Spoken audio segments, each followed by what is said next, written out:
আসুন আমরা একসাথে প্রার্থনা করি।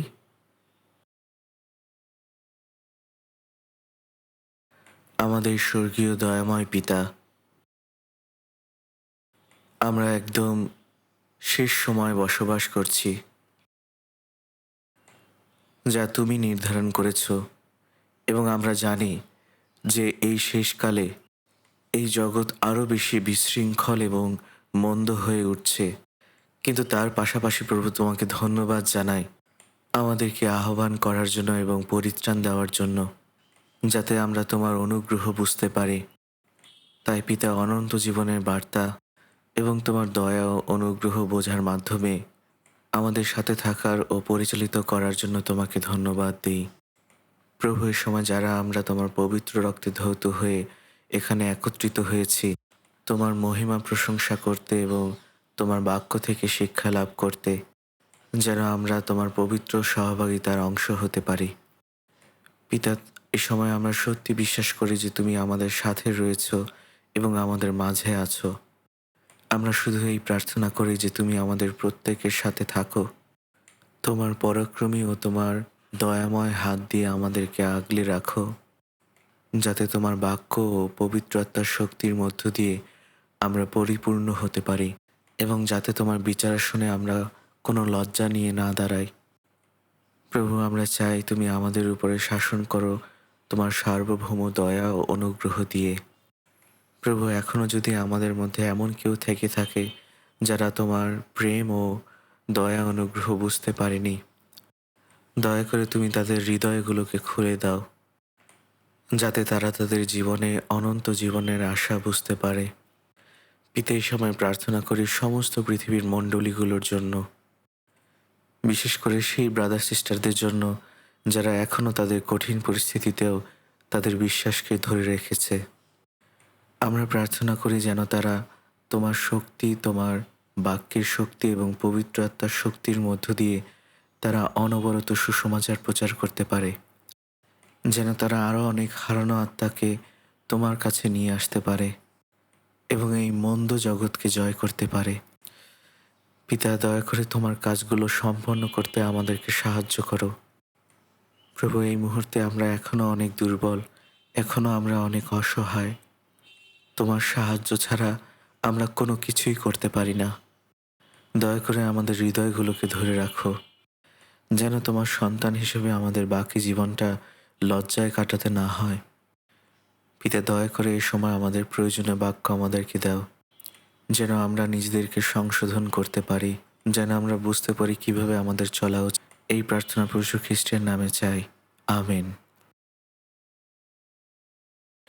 আসুন আমরা রোমিও ৮ অধ্যায় বের করি।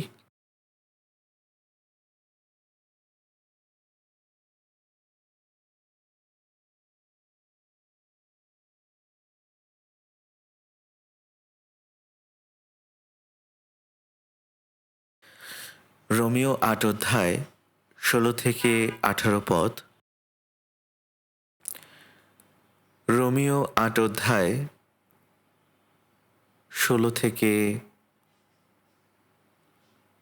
১৮ পদ।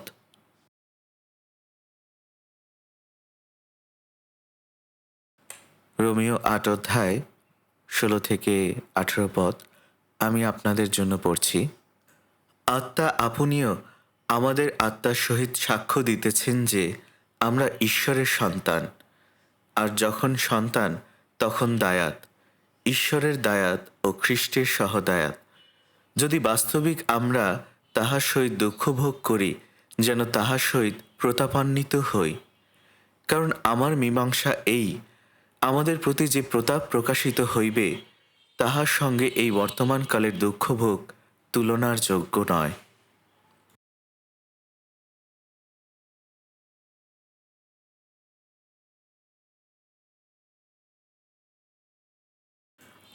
আহ, আমরা এইমাত্র 3টি পদ পড়লাম, আর এগুলি হলো আমাদের আজকের সারমনের মূল বাক্য, যার বিষয় হলো খ্রিস্টিয়ানের দুঃখভোগ এবং মহিমা। আপনারা জানেন যে প্রভু যীশু খ্রিস্ট আমাদেরকে উদ্ধার করতে এই পৃথিবীতে এসেছিলেন। তিনি ঈশ্বরের সেই মহিমার সিংহাসন ত্যাগ করেছিলেন এবং ঈশ্বর মানুষ হয়ে এই পাপময় পৃথিবীতে মানুষকে ভালোবেসে এবং তাদের পাপের জন্য কষ্ট ভোগ করেছিলেন। তিনি ক্রুশে বিদ্ধ হয়েছিলেন, ঠিক যেন পৃথিবীর সবচেয়ে জঘন্যতম পাপীর মতো বেঁচেছিলেন, এবং তার বিচার ও প্রাণদণ্ড কার্যকর হয়েছিল সম্পূর্ণভাবে রক্ত ঝরিয়ে। তিনি আমাদের পরিত্রাণ সম্পন্ন করেছেন পুনরুত্থান এবং স্বর্গারোহণের মাধ্যমে। যিশু পুনরুত্থানের পর এই পৃথিবীতে আরও 40 দিন ছিলেন এবং তার শিষ্যদের কাছে এবং বহু মানুষ যারা তাকে বিশ্বাস করত তাদের সামনে তিনি নিজেকে প্রকাশ করেছিলেন। ঈশ্বর অনেক কাজই করেছেন, কিন্তু তিনি আমাদের জন্য যে সবচেয়ে শ্রেষ্ঠ কাজটি করেছেন তা হল তিনি তার একজাত প্রিয় পুত্রকে আমাদের জন্য পাঠিয়েছেন, যেন তিনি নিষ্পাপ হয়েও ক্রুশে প্রাণ দেন এবং তার বহুমূল্য রক্ত ঝরানোর মধ্য দিয়ে আমাদের সমস্ত পাপের অবসান ঘটিয়েছেন। ঈশ্বর আমাদের জন্য যা কিছু করেছেন তার মধ্যে এই কাজের থেকে মহান আর কোনো কাজই নেই। আর এই কারণেই নতুন জন্ম পাওয়ার পরে খ্রিস্টান হিসেবে আমাদেরকে গভীরভাবে অনুধাবন করতে হবে যে কিভাবে আমাদের জীবনের বাকি সময়টুকু যাপন করা উচিত। আপনি যখন পরিত্রাণ পান, যখন আপনি ঈশ্বরের অনুগ্রহ লাভ করেছিলেন, তখন পবিত্র আত্মা আপনাকে সাহায্য করেছিলেন যেন আপনি ঈশ্বরের অনুগ্রহ বুঝতে পারেন। আর সেই অনুগ্রহ আমাদের চিন্তা, আমাদের ধারণা, আমাদের মতামতের চেয়েও অনেক অনেক মহান ছিল। যখন পবিত্র আত্মা আমাদের শিক্ষা দিলেন এবং সত্য বিশ্বাস করতে আমাদের সাহায্য করলেন, তখনই আমরা নতুন জন্ম লাভ করেছি। সেই পবিত্র আত্মা যিনি আমাদের ঈশ্বরের অনুগ্রহ বুঝতে সাহায্য করেছিলেন এবং তার সত্য বুঝতে সাহায্য করেছিলেন, সেই একই আত্মা আমাদেরকে দেওয়া হয়েছে। আমাদের ঈশ্বরের আত্মা দান করেছেন, এটা আমরা উপহার হিসেবে পেয়েছি। আপনাকে বুঝতে হবে যে পবিত্র আত্মা, আপনি যদি নাও বোঝেন যে আপনার মধ্যে পবিত্র আত্মা আছেন, তারপরও আপনার মধ্যে পবিত্র আত্মা আছেন। যখন একজন শিশু জন্ম নেয় তখন সে জানে না যে তার মধ্যে কি কি অঙ্গ প্রত্যঙ্গ আছে, কিন্তু সেই সকল অঙ্গ প্রত্যঙ্গ যা শরীরকে সচল রাখে এবং শরীরকে কাজ করতে সাহায্য করে, সেগুলো হয়তোবা তারা জানে না যে কোন কোন অঙ্গ কী এবং সেই অঙ্গগুলোর ভূমিকা কী। এগুলো না জানা সত্ত্বেও সেই অঙ্গ প্রত্যঙ্গগুলো তার মধ্যে থাকে এবং শিশুটি বড় হওয়ার সাথে সাথে এগুলো সে জানতে পারে। ঠিক একইভাবে পরিত্রাণ পাওয়ার পরে নতুন জন্ম পাওয়া খ্রিস্টান হিসেবে আমরা ঈশ্বরের সন্তান হয়েছি, কারণ আমাদের সমস্ত পাপ অনন্তকালের জন্য ক্ষমা করে দেওয়া হয়েছে। আর তাই আমাদের মধ্যে পবিত্র আত্মা আছেন। আর সেই পবিত্র আত্মা সত্যিই আমাদের সাথে সাক্ষ্য দেন যে সেই আত্মা আমাদের আত্মার সাথে রয়েছে এবং সেই আত্মা বলছে যে আমরা ঈশ্বরের সন্তান। আর 17 পদে আছে, আর যদি সন্তান হই, যদি তোমরা এখন ঈশ্বরের সন্তান হও, তবে তোমরা দায়াত বা উত্তরাধিকারী হলো সেই সব লোক যারা ঈশ্বরের উত্তরাধিকার লাভ করেছে। ঈশ্বর কেন আমাদেরকে রক্ষা করেছিলেন? এই কারণে নয় যে আমরা আমাদের নিজেদের মতো করে জীবন কাটাবো, এই ক্ষণস্থায়ী পৃথিবীতে আমোদ প্রমোদ করব, সুখ ভোগ করব। যে উদ্দেশ্যে আমাদেরকে পরিত্রাণ করেছেন তা হলো যেন আমরা ঈশ্বরের অনন্ত রাজ্যে প্রবেশ করতে পারি এবং তার উদ্দেশ্যেই যেন আমরা জীবনযাপন করতে পারি। নতুন জন্ম লাভ করা খ্রিস্টানদের জন্য ঈশ্বরের স্বর্গরাজ্য হল আমাদের উত্তরাধিকার। তাই আমরা হলাম ঈশ্বরের উত্তরাধিকারী। আপনারা জানেন যে এমন অনেক ধনী ব্যক্তি আছে যাদের অনেক ধন সম্পদ আছে, অনেক সম্পত্তি আছে। ধরুন আপনি সেই ধনবান পরিবারের পুত্র সন্তান হিসেবে জন্ম লাভ করেছেন, তাহলে আপনার এখন সেই ধনী ব্যক্তির উত্তরাধিকার লাভ করার সক্ষমতা আছে। তাই নতুন জন্ম পাওয়া খ্রিস্টান হিসেবে আমরা সর্বশক্তিমান ঈশ্বরের উত্তরাধিকারী হয়েছি। তার মানে ঈশ্বরের সন্তান হিসেবে আমাদের এমন দারুণ জিনিস আছে যা ঈশ্বর আমাদেরকে দিতে চান, আর এগুলো চিরস্থায়ীভাবে থাকবে। তাই ঈশ্বরের উত্তরাধিকারী এবং খ্রিস্টের সহ উত্তরাধিকারী, এটি আমাদের বলে যে ঈশ্বর আমাদের যা কিছু দিতে চেয়েছেন তা খ্রিস্টের সাথে আমরা দেখতে পাব এবং লাভ করব, কারণ আমরা উত্তরাধিকারী এবং খ্রিস্টের সহ উত্তরাধিকারী। তাই যদি আমরা খ্রিস্টের সহিত দুঃখ ভোগ করি, তাহলে আমরা খ্রিস্টের সাথে মহিমান্বিত হব। আমরা যে কারণে প্রভুর সাথে মহিমান্বিত হব তা হল তিনি আমাদের পাপের জন্য মারা গিয়েছিলেন এবং 3 দিনের জন্য তিনি কবরপ্রাপ্ত হয়েছিলেন এবং 3 দিন পরে তিনি পুনরুত্থিত হয়েছিলেন, আর এরপরে তিনি ঈশ্বরের মহিমায় প্রবেশ করেছিলেন।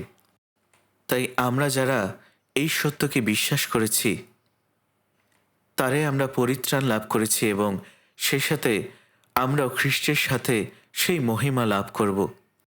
আর সেই মহিমা আমরা লাভ করব খ্রিস্টের সহদায়াত হিসেবে, তার উত্তরাধিকারী হিসেবে আমরা একই মহিমা লাভ করব।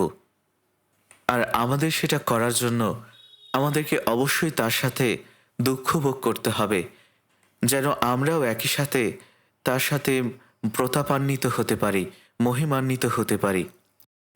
এটাই হলো বাস্তব সত্য। তাই ঈশ্বরের সহদায়াত হিসাবে যদি আমরা তার সাথে মহিমান্বিত হতে চাই, আমাদেরকে তার সাথে দুঃখ ভোগও করতে হবে। আসল বিষয়টা হলো এই যে প্রথমে দুঃখ ভোগ আর তারপরে মহিমা, এটাই হলো নিয়ম। আসুন আমরা রোমীয় 8 অধ্যায় 18 পদ পড়ি। কারণ আমার মীমাংসা এই, আমাদের প্রতি যে প্রতাপ প্রকাশিত হইবে তাহার সঙ্গে এই বর্তমানকালের দুঃখভোগ তুলনার যোগ্য নয়। বাইবেলের সত্য হলো এই যে আমাদের কাছে প্রত্যেকটি বাক্যই অত্যন্ত মূল্যবান। এই ধরনের পদগুলো যদি আপনি পোস্ট-ইট নোটে লিখে আপনার অফিসের দেয়ালে বা ডেস্কে রেখে দেন, যেন আপনি যখনই সময় পান তখন যেন এই পদগুলো পড়তে পারেন এবং মুখস্থ করতে পারেন, তাহলে অবশ্যই এই বাক্যগুলো আপনাকে সান্ত্বনা দিবে। এই বর্তমানকালের দুঃখভোগ এর মানে কি?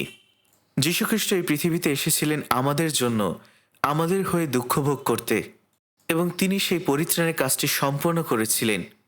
আর তাই বিশ্বাস হিসেবে আমাদেরকেও তার জন্য দুঃখভোগ করা উচিত। এবং আমাদের এই দুঃখভোগ এটা খুব অল্প সময়ের জন্য, কিন্তু যে প্রতাপ আমাদের জন্য অপেক্ষা করছে সেই প্রতাপের সাথে এই দুঃখভোগের কোনো তুলনাই হয় না। এটা তুলনার যোগ্য নয়।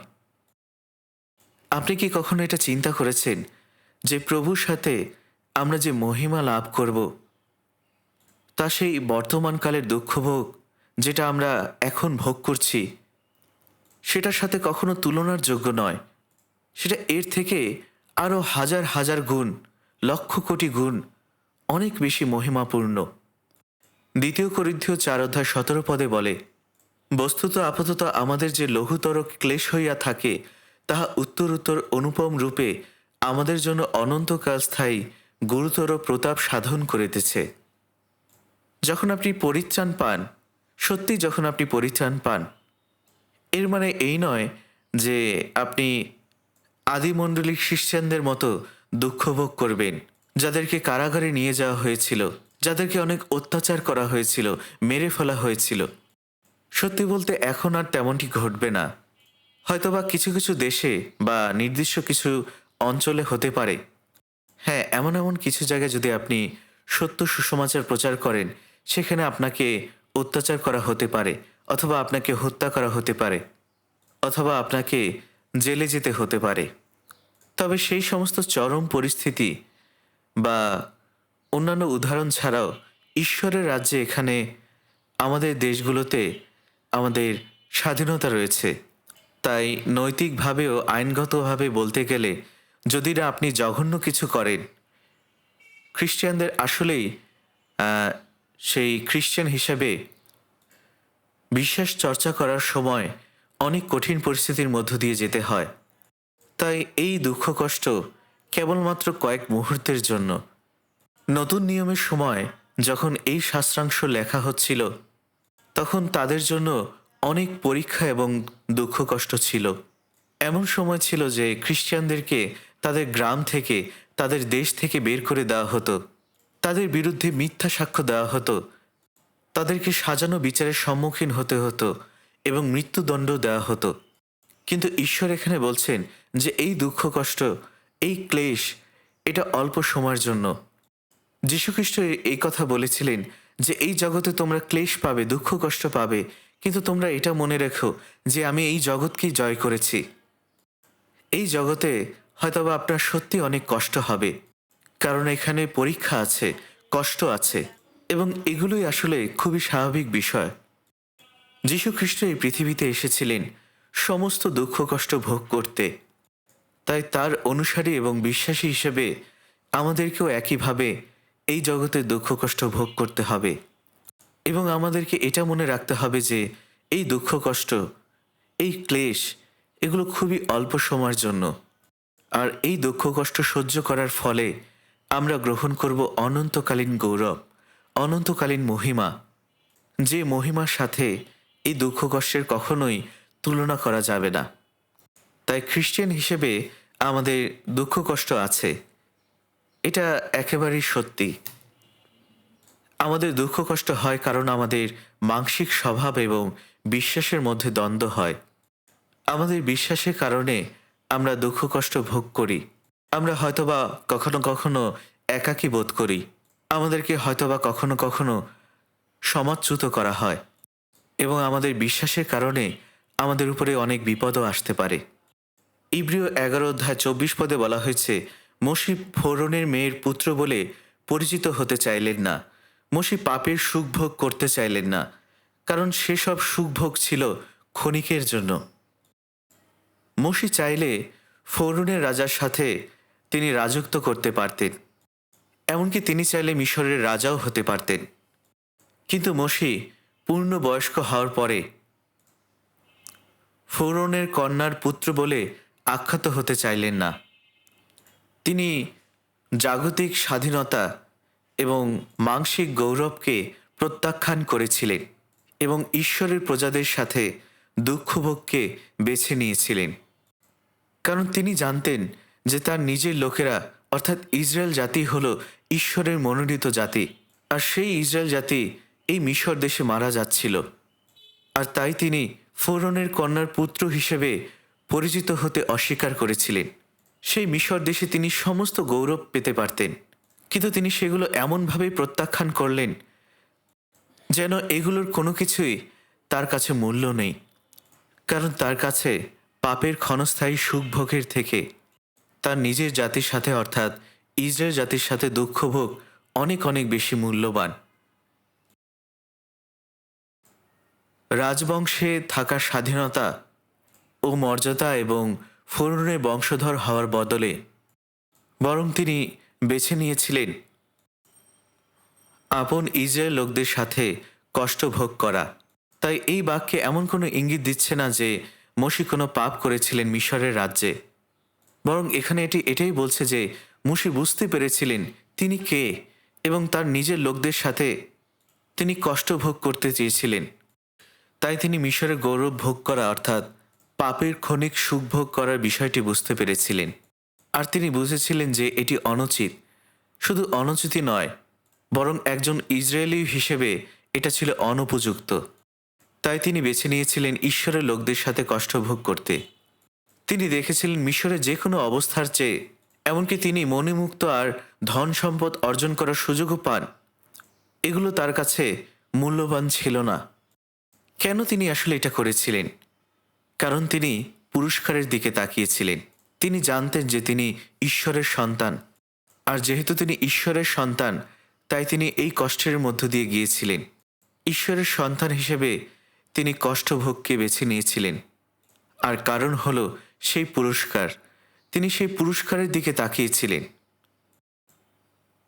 মসি সেই অনন্ত পুরস্কারের দিকে তাকিয়েছিলেন।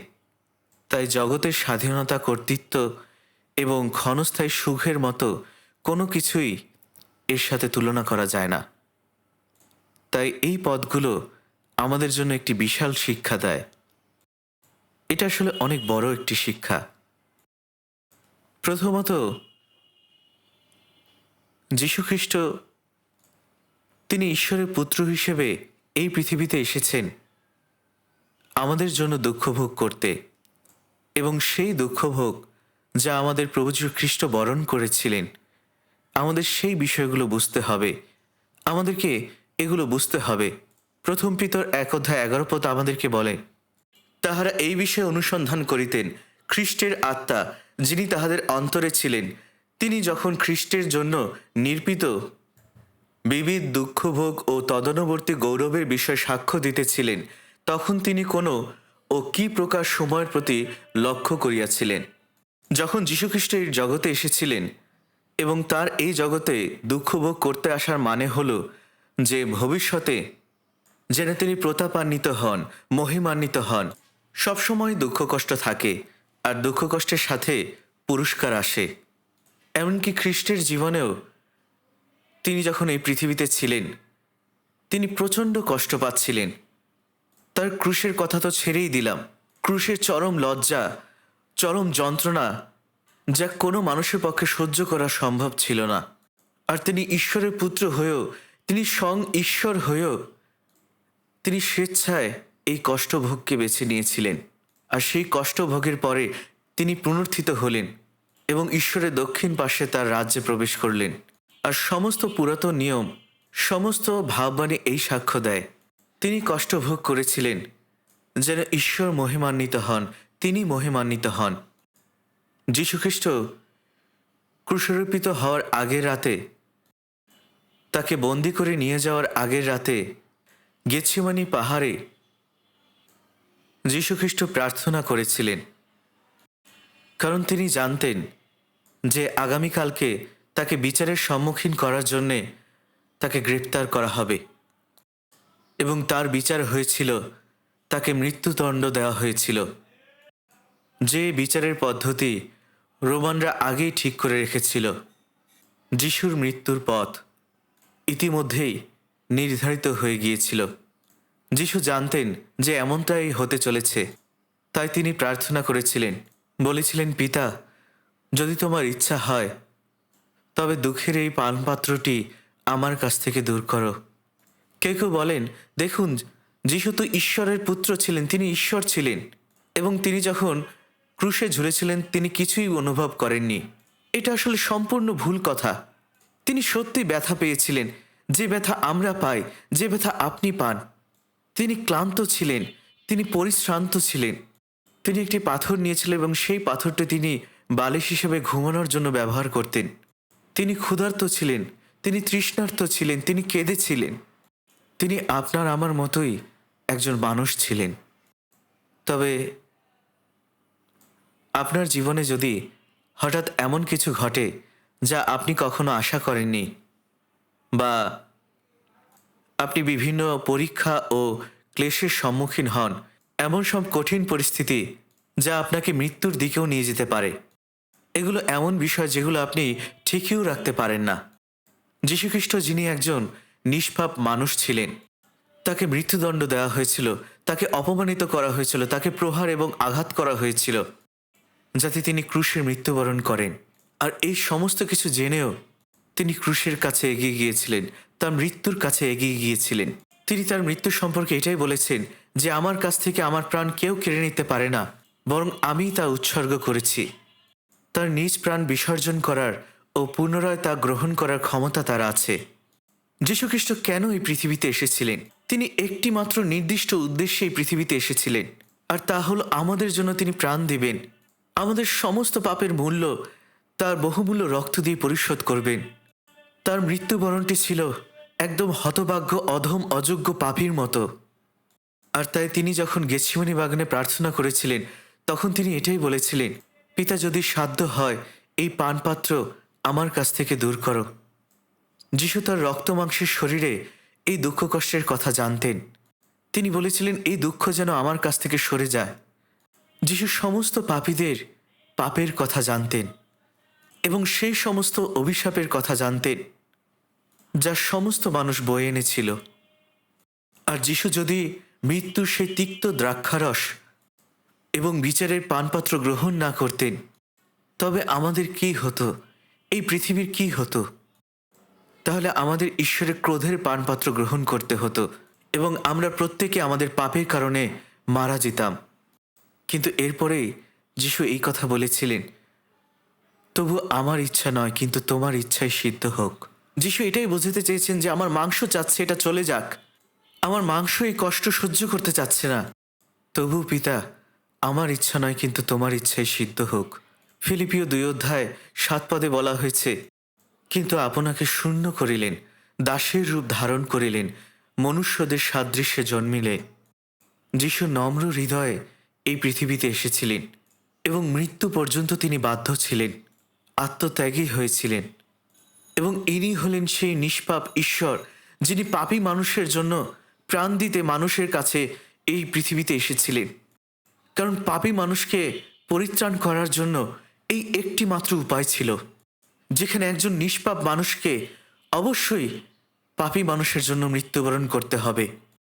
এই কারণে যিশু বলেছিলেন, পিতা আমার ইচ্ছা মতো না হোক কিন্তু তোমার ইচ্ছাই সিদ্ধ হোক। যদি সম্ভব হয় এই প্রাণপাত্র আমার কাছ থেকে দূর করো, কিন্তু আমার ইচ্ছা মতো না হোক কিন্তু তোমার ইচ্ছাই সিদ্ধ হোক। আর এই কারণে যিশু আমাদের হয়ে নিজের কাঁধে তিনি আমাদের সমস্ত পাপ এবং বিচার, যে বিচার আমাদের প্রাপ্য ছিল, সেই সমস্ত পাপ তিনি তার কাঁধে তুলে নিয়েছিলেন। মিশরের প্রথমজাত সন্তানদের মৃত্যুর আঘাতের দিকে যদি তাকান, সেখানে বলা হয়েছে যারা মেষশাবক বা ছাগলের রক্ত নিয়েছিল এবং তাদের দরজার উপরে এবং 2 বাজুতে লাগিয়েছিল, সেই বাড়িগুলো সংহারক দূত ছেড়ে চলে যাবে। ঈশ্বর বলেছেন, যখন আমি রক্ত দেখব তখন তার উপর দিয়ে আমি চলে যাব। 1 করিন্থীয় 5:7 বলা হয়েছে, পুরাতন তারি বাহির করিয়া দাও, যেন তোমরা নতুন তাল হইতে পারো। তোমরা তো তারই শূন্য, কারণ আমাদের নিস্তার পর্বীয় মেষশাবক বলীকৃত হইয়াছেন, তিনি খ্রিস্ট। ঈশ্বর আমাদের পাপের দিকে তাকান না, তিনি আমাদেরকে এড়িয়ে যান, কারণ তিনি দরজার চৌকাঠে যিশুর রক্ত দেখতে পান। কারণ ঈশ্বর এই কথাই বলেছিলেন, যখনই আমি রক্ত দেব তখনই তোমাদের ছেড়ে আমি চলে যাব। যিশু আমাদের জীবনের রক্তের দিকে তাকান, আর তাই তিনি এই কথা বলেছিলেন, পিতা আমার ইচ্ছা মতো নয় কিন্তু তোমার ইচ্ছাই সিদ্ধ হোক। ঈশ্বরের ইচ্ছা হলো এটাই, যেন জগতের পাপের ব্যবস্থা থেকে আমরা মুক্ত হতে পারি, যেন সমস্ত পাপীরা রক্ষা পায়। আর তাই যিশু এই কাজ সম্পন্ন করার জন্য একাগ্রভাবে প্রার্থনা করেছিলেন, যে কারণে তার ঘাম রক্তের বিন্দুর মতো ঝরে মাটিতে পড়ছিল। আর এই বিষয়টি বৈজ্ঞানিকভাবে প্রমাণিত হয়েছে।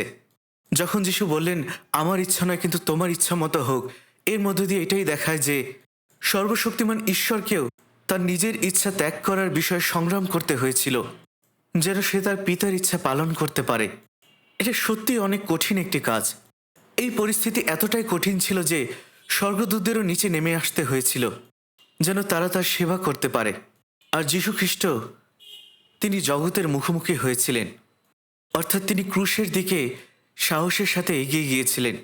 যদিও রোমীয় সৈন্যরা তাকে থুতু দিয়েছিল, তাকে আঘাত করেছিল, মারধর করেছিল, অনেক নির্যাতন করেছিল, যীশু খ্রিস্টের মাথায় কাঁটার মুকুট পরিয়ে দিয়েছিল, তাকে উপহাস করে বলেছিল, হে জিহুদীদের রাজা প্রণাম। আর এরপরে তারা তাদের হাত দিয়ে আঘাত করল এবং মিথ্যা শান্তির ভবিষ্যৎবাণী করল। আর যিশুকে সেই ক্রুশ বহন করে গলগাথায় যেতে বাধ্য করা হলো। সেখানে তিনি 12 ঘন্টা ঝুলেছিলেন।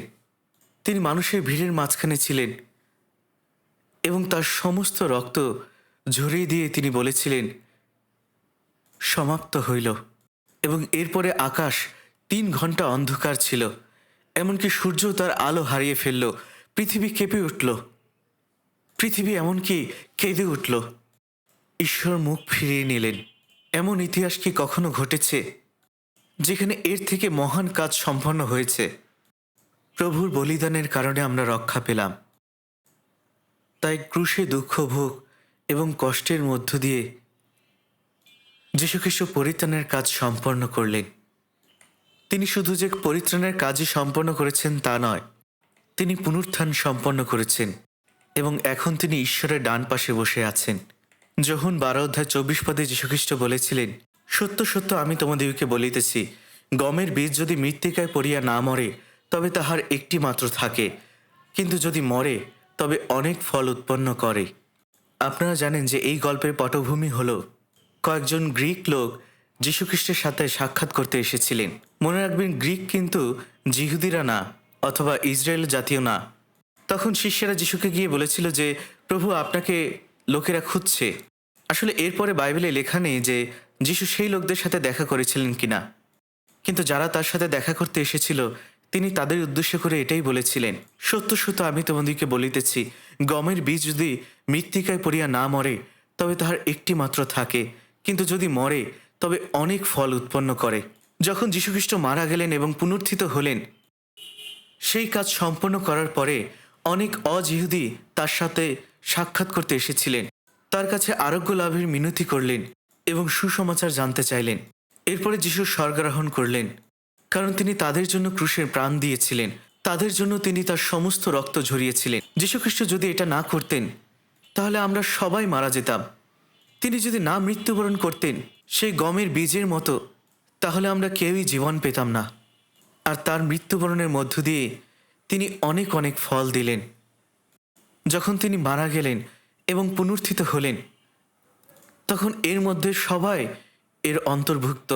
স্বয়ং যীশুখ্রিস্ট নিজেই হলেন প্রথম জাত, সব থেকে জ্যেষ্ঠ ভাই, বড় ভাই।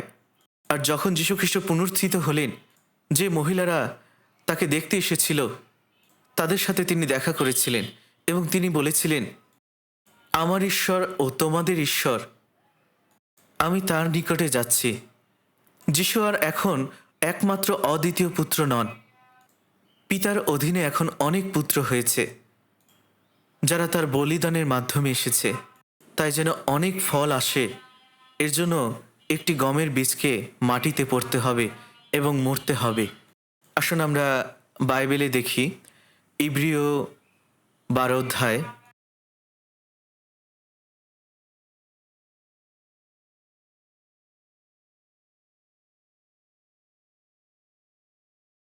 ইব্রিয় 12 অধ্যায়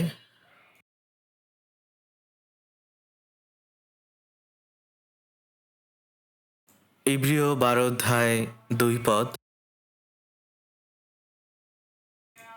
আসুন এই 2 পদটি আমরা একসাথে পড়ি। বিশ্বাসের আদিকর্তা ও সিদ্ধিকর্তা যিশুর প্রতি দৃষ্টি রাখি। তিনি আপনার সম্মুখস্থ আনন্দের নিমিত্ত ক্রুশ সহ্য করিলেন, অপমান তুচ্ছ করিলেন এবং ঈশ্বরের সিংহাসনের দক্ষিণে উপবিষ্ট হইয়াছেন। এখানে লেখা আছে, আমাদের বিশ্বাসের আদিকর্তা ও সিদ্ধিকর্তা যিশুর প্রতি দৃষ্টি রাখি। যিশু হলেন আদিকর্তা, তিনি আমাদের সূচনা এবং বিশ্বাসের সিদ্ধিকর্তা। তিনি আমাদের বিশ্বাসের মূল ভিত্তি, কারণ তার মধ্য দিয়ে আমরা পরিত্রাণ লাভ করতে পারি। তার সঙ্গে পরিত্রাণ যুক্ত রয়েছে। এটা এমন নয় যে অন্য কারো কাছে অন্য কিছু আছে। যীশুখ্রিস্টই হলেন আমাদের প্রভু, যার উপর আমরা বিশ্বাস করি। তিনি হলেন বিশ্বাসের অধিপতি, যিনি আমাদের বিশ্বাসের আদিকর্তা ও সিদ্ধিকর্তা। আর আমরা সেই যিশুকেই প্রভু বলে ডাকি, কারণ তিনি আমাদেরকে রক্ষা করেছেন আর এখন তিনি আমাদের প্রভু হয়েছেন। আর শুধুমাত্র তিনি আমাদের ঈশ্বর ও প্রভু নন, তিনি এখন আমাদেরকে সিদ্ধ করবেন। তিনি এটাই বলেছেন যে তিনি আমাদেরকে সিদ্ধ করবেন যতক্ষণ না পর্যন্ত আমাদের প্রভু ঈশ্বরের পুনরাগমন না হয়, কারণ এখনও আমাদের অনেক কিছুর অভাব রয়েছে। তাই যীশুখ্রিস্ট এই কথাই বলেছিলেন যে তোমাদের স্বর্গীয় পিতা যেমন সিদ্ধ, তোমরাও তেমনই সিদ্ধ হও। ঈশ্বর অত্যন্ত পবিত্র, তিনি অত্যন্ত মহিমাময়। ঈশ্বর এতটাই পবিত্র ও মহিমাময়, আর আমরা তার সন্তান হওয়াতে ঈশ্বর চান যেন আমরা তার মতোই হতে পারি, সিদ্ধ, পবিত্র ও মহিমাময়। কিন্তু কিভাবে মানুষ সিদ্ধ হতে পারে? এটা তো অসম্ভব। অথচ যীশুখ্রিস্ট এটাই বলেছিলেন যে তোমাদের স্বর্গীয় পিতা যেমন সিদ্ধ, তোমরাও তেমনই সিদ্ধ হও। অর্থাৎ আমাদেরকে, আপনাদেরকেও ঈশ্বরের মতো সিদ্ধ হতে হবে। উদাহরণস্বরূপ ধরা যায়, একজন বাবা যদি মহান ব্যক্তি হন, তিনি কখনোই তার ছেলেকে বলবেন না তোমাকে শুধু আমার অর্ধেকটা ভালো হতে হবে। এটা কখনোই যথার্থ হবে না। আপনার কি মনে হয় ঈশ্বর কি আপনাকে বলবেন যে তোমাকে আমার অর্ধেকটা পবিত্র হতে হবে। আপনারা জানেন যে এখন প্রভু নিজেই আমাদের বিশ্বাসের আদিকর্তা ও সিদ্ধিকর্তা। আর প্রভু নিজেই তিনি আমাদের উদ্ধার করেছেন, আর তিনি আমাদেরকে সিদ্ধ করবেন। তিনি আমাদেরকে আরও বেশি সিদ্ধ করার জন্য কাজ করছেন। তিনি আমাদেরকে যিশুকে অনুসরণ করতে সাহায্য করছেন, যেন আমরা যিশুর মতো হতে পারি, তাই না? যখন যিশু, যিনি ঈশ্বর, এই পৃথিবীতে এসেছিলেন, তখন ঈশ্বর মানুষের সাদৃশ্যেই এই পৃথিবীতে বাহ্যিকভাবে এই পৃথিবীতে জীবনযাপন করেছিলেন। বাহ্যিকভাবে অবশ্যই আমাদের মধ্যে যীশুখ্রিস্ট পবিত্রতা এবং ঈশ্বরের মধ্যে পার্থক্য আমরা দেখি, কিন্তু ঈশ্বরের বাক্য আমাদেরকে বলছে যে তারা প্রত্যেকেই আসলে এক। যখন আমরা এটা বলি যে আমরা যিশুর উপরে তাকিয়ে আছি, যখন আমরা এটা বলছি যে আমরা যিশুর উপরে দৃষ্টি রাখছি, তখন আসলে বিষয়টি এমন যে একজন শিল্পী তার মডেলের উপরে দৃষ্টি রাখছেন। যে মডেলকে দেখে তিনি তার ক্যানভাসে ড্রয়িং করছেন, আঁকছেন, তার চোখের দিকে তিনি লক্ষ্য রাখছেন, তার নাকের দিকে, তার চুলের দিকে, এবং সেই সমস্ত কিছু অনুসরণ করে সেই শিল্পীর ক্যানভাসের উপরে তা আঁকা হয়েছে। তাই যেভাবে একজন শিল্পী তার মডেলের দিকে তাকিয়ে থাকেন, ঠিক একইভাবে আমাদেরকেও যীশুখ্রিস্টের দিকে তাকাতে হবে, তার পরিপূর্ণ পরিত্রাণের দিকে তাকাতে হবে, তার পূর্ণতার দিকে, তার জীবনের দিকে, যেন তার জীবন আমাদের হৃদয়ে আঁকা হয়, যেন তার জীবন আমাদের প্রত্যেকের জীবনে আঁকা হয়। যীশুখ্রিস্ট আমাদের চিন্তা ও হৃদয়কে তার আরও কাছাকাছি নিয়ে চলেন যখন আমরা জীবনযাপন করি। 1 করিন্থীয় 10:33 বলা হয়েছে, যেমন আমিও খ্রিস্টের অনুকারী, তোমরাও তেমনি আমার অনুকারী হও। প্রেরিত পৌল বলেছিলেন, তোমরা আমাকে অনুকরণ করো। প্রেরিত পৌল তিনি সত্যি অত্যন্ত কঠোর পরিশ্রমী ছিলেন। তিনি পরিশ্রমী ছিলেন তার জীবনের মধ্য দিয়ে যীশুখ্রিস্টের প্রতিচ্ছবি ফুটিয়ে তুলতে। একটু ভেবে দেখুন যে পৌল হত্যা করেছিলেন, তিনি স্তিফানকে হত্যা করার অনুমতি দিয়েছিলেন। তিনি নিজের পরিচয় এমনভাবে গড়েছিলেন যে তিনি স্তিফানকে নির্মূলের পক্ষে ভোট দিতে পারেন।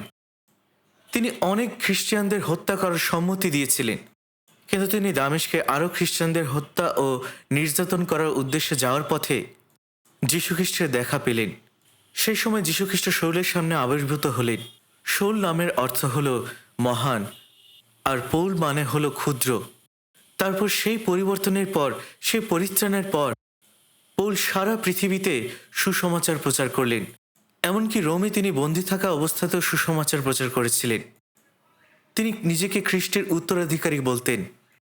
যীশুখ্রিস্ট এই কথা বলেছিলেন যে যে আমাকে দেখে আছে সে পিতাকে দেখে আছে। যীশু বলেছিলেন, তুমি কেন পিতাকে দেখতে চাচ্ছ যদি তুমি ইতিমধ্যে আমাকে দেখে থাকো? এবং যীশু বলেছিলেন, যখন আমি চলে যাব তখন তোমরা পৌলের মতো বিশ্বাসের মহান পুরুষ ও নারীদের প্রতি তাকাবে, তখন তোমরা খ্রিস্টের প্রতিচ্ছবি দেখতে পাবে। গালাতীয় 6:17 বলা হয়েছে, এখন হইতে কেহ আমাকে ক্লেশ না দেউক, কেননা আমি যিশুর দাহচিহ্ন সকল আপন দেহে বহন করিতেছি। অর্থাৎ পৌল যীশুখ্রিস্টের দাহচিহ্নের কষ্টগুলো তিনি তার নিজের দেহে বহন করছেন। যীশুখ্রিস্ট আমাদের জন্য এই কাজ করেছিলেন। তিনি 6 ঘন্টা ক্রুশে বিদ্ধ হয়েছিলেন এবং তিনি পরিত্রাণ সম্পন্ন করলেন, পুনরুত্থিত হলেন। এবং এরপরে আমরা যদি দেখি আরও বিশ্বাসীরা এলো, যেমন পৌল এসেছিল, তিনি তার নিজের জীবন উৎসর্গ করে দিয়েছিলেন। পৌল যখন প্রচার করেছিলেন তাকে পাথর মারা হয়েছিল, তিনি প্রায় মরে গিয়েছিলেন, এবং এরপরে তিনি সুস্থ হলেন এবং তিনি আবার সেই নগরে প্রচার করতে গেলেন। পৌল জীবনের শেষ দিন পর্যন্ত কষ্ট ভোগ করেছিলেন, আর এই কারণে তিনি এই কথা বলছেন, আমি যেমন খ্রিস্টকে অনুসরণ করছি তোমরাও তেমনি আমাকে অনুসরণ করো। পৌল এটাই বলেছেন, তিনি যদি বাঁচেন তিনি খ্রিস্টের জন্যই বাঁচতে চান, তিনি যিশুর মতোই হতে চান। আসলে আসল কথা হলো আমরা পরিত্রাণপ্রাপ্ত ঈশ্বরের সন্তান। যখনই আমরা পরিত্রাণ পেয়েছি তখনই আমরা ঈশ্বরের সন্তান হয়েছি, আর তাই পবিত্র আত্মা আমাদের মধ্যে আছেন, যীশুখ্রিস্ট আমাদের মধ্যে আছেন। যেহেতু ঈশ্বরের আত্মা আমাদের মধ্যে বাস করছেন, আমরা যেন সেই বিশ্বাসের আদিকর্তা ও সিদ্ধিকর্তার প্রতি দৃষ্টি রাখি, যিনি আমাদের পাপের জন্য মৃত্যুবরণ করেছিলেন। আমরা যেন পুরোপুরিভাবে প্রভুকে অনুসরণ করি। যখন একজন শিল্পী ক্যানভাসের উপরে কিছু ছবি আঁকেন, সেই শিল্পী কখনোই তার কাজ প্রকাশ করবেন না যতক্ষণ না তিনি তা শেষ করছেন। আমি আপনাদের একটি ছোট গল্প বলি। আমি রাশিয়ার মস্কোতে গিয়েছিলাম, যেখানে একজন পথশিল্পী ছিলেন যিনি পর্যটকদের ছবি আঁকছিলেন। এবং তিনি আমাকে বললেন, পাস্টর, আপনি দয়া করে এখানে বসুন। আর সেই শিল্পী, তিনি খুব দ্রুত কাজ শেষ করেছিলেন। তার আঁকা ছবিটা ঠিক আমার তোলা ছবির মতনই দেখাচ্ছিল। তিনি এতটাই নিপুণ এবং বড় মাপের একজন শিল্পী ছিলেন। এবং আমি তখন বলেছিলাম, এটা সত্যি অনেক চমৎকার একটি ছবি, আর আমি ওই ছবিটি বাঁধিয়ে নিয়েছি। তাই সেই শিল্পীর মতনই আমাদেরকেও যিশুর প্রতি এভাবে দৃষ্টি রাখতে হবে। আমরা যিশুর জীবন, তার মূল্যবোধ ও নীতিগুলোকে আমাদের জীবনে নিয়ে আসি, তাহলে আমরাও তখন যিশুর মতো হতে পারবো এবং তার মাধ্যমে আমরা আরও কাজ করতে পারবো। আর তাই আমাদেরকে যিশুর দিকে তাকাতে হবে, যিনি আমাদের বিশ্বাসে আদিকর্তা ও সিদ্ধিকর্তা। যিশু যখন এই পৃথিবীতে এসেছিলেন, তিনি এসেছিলেন পরিত্রাণের কাজ সম্পন্ন করার জন্য। আর সেই পরিত্রাণের কাজ সম্পন্ন করার জন্য তিনি প্রচুর কষ্ট সহ্য করেছিলেন। তাই নতুন জন্ম পাওয়া খ্রিস্টান হিসেবে আমাদেরকেও একই মানসিকতা থাকতে হবে, যেন আমরা প্রচুর কষ্ট সহ্য করতে পারি, আমরা যেন দুঃখ ভোগ করতে পারি, যা আপনার জীবনে ঘটতে চলেছে। মনে রাখবেন, সত্যিকারের খ্রিস্টান জীবন এতটা সহজ নয়। আপনারা জানেন যে এটি সত্যি একটি আশ্চর্য সত্য যে আমরা ঈশ্বরের অনুগ্রহ লাভ করেছি। ঈশ্বরের অসীম অনুগ্রহ আমাদের উপরে আছে, তারপর আমাদের জন্য কষ্ট আছে। আসুন মথি 16 অধ্যায় দেখি।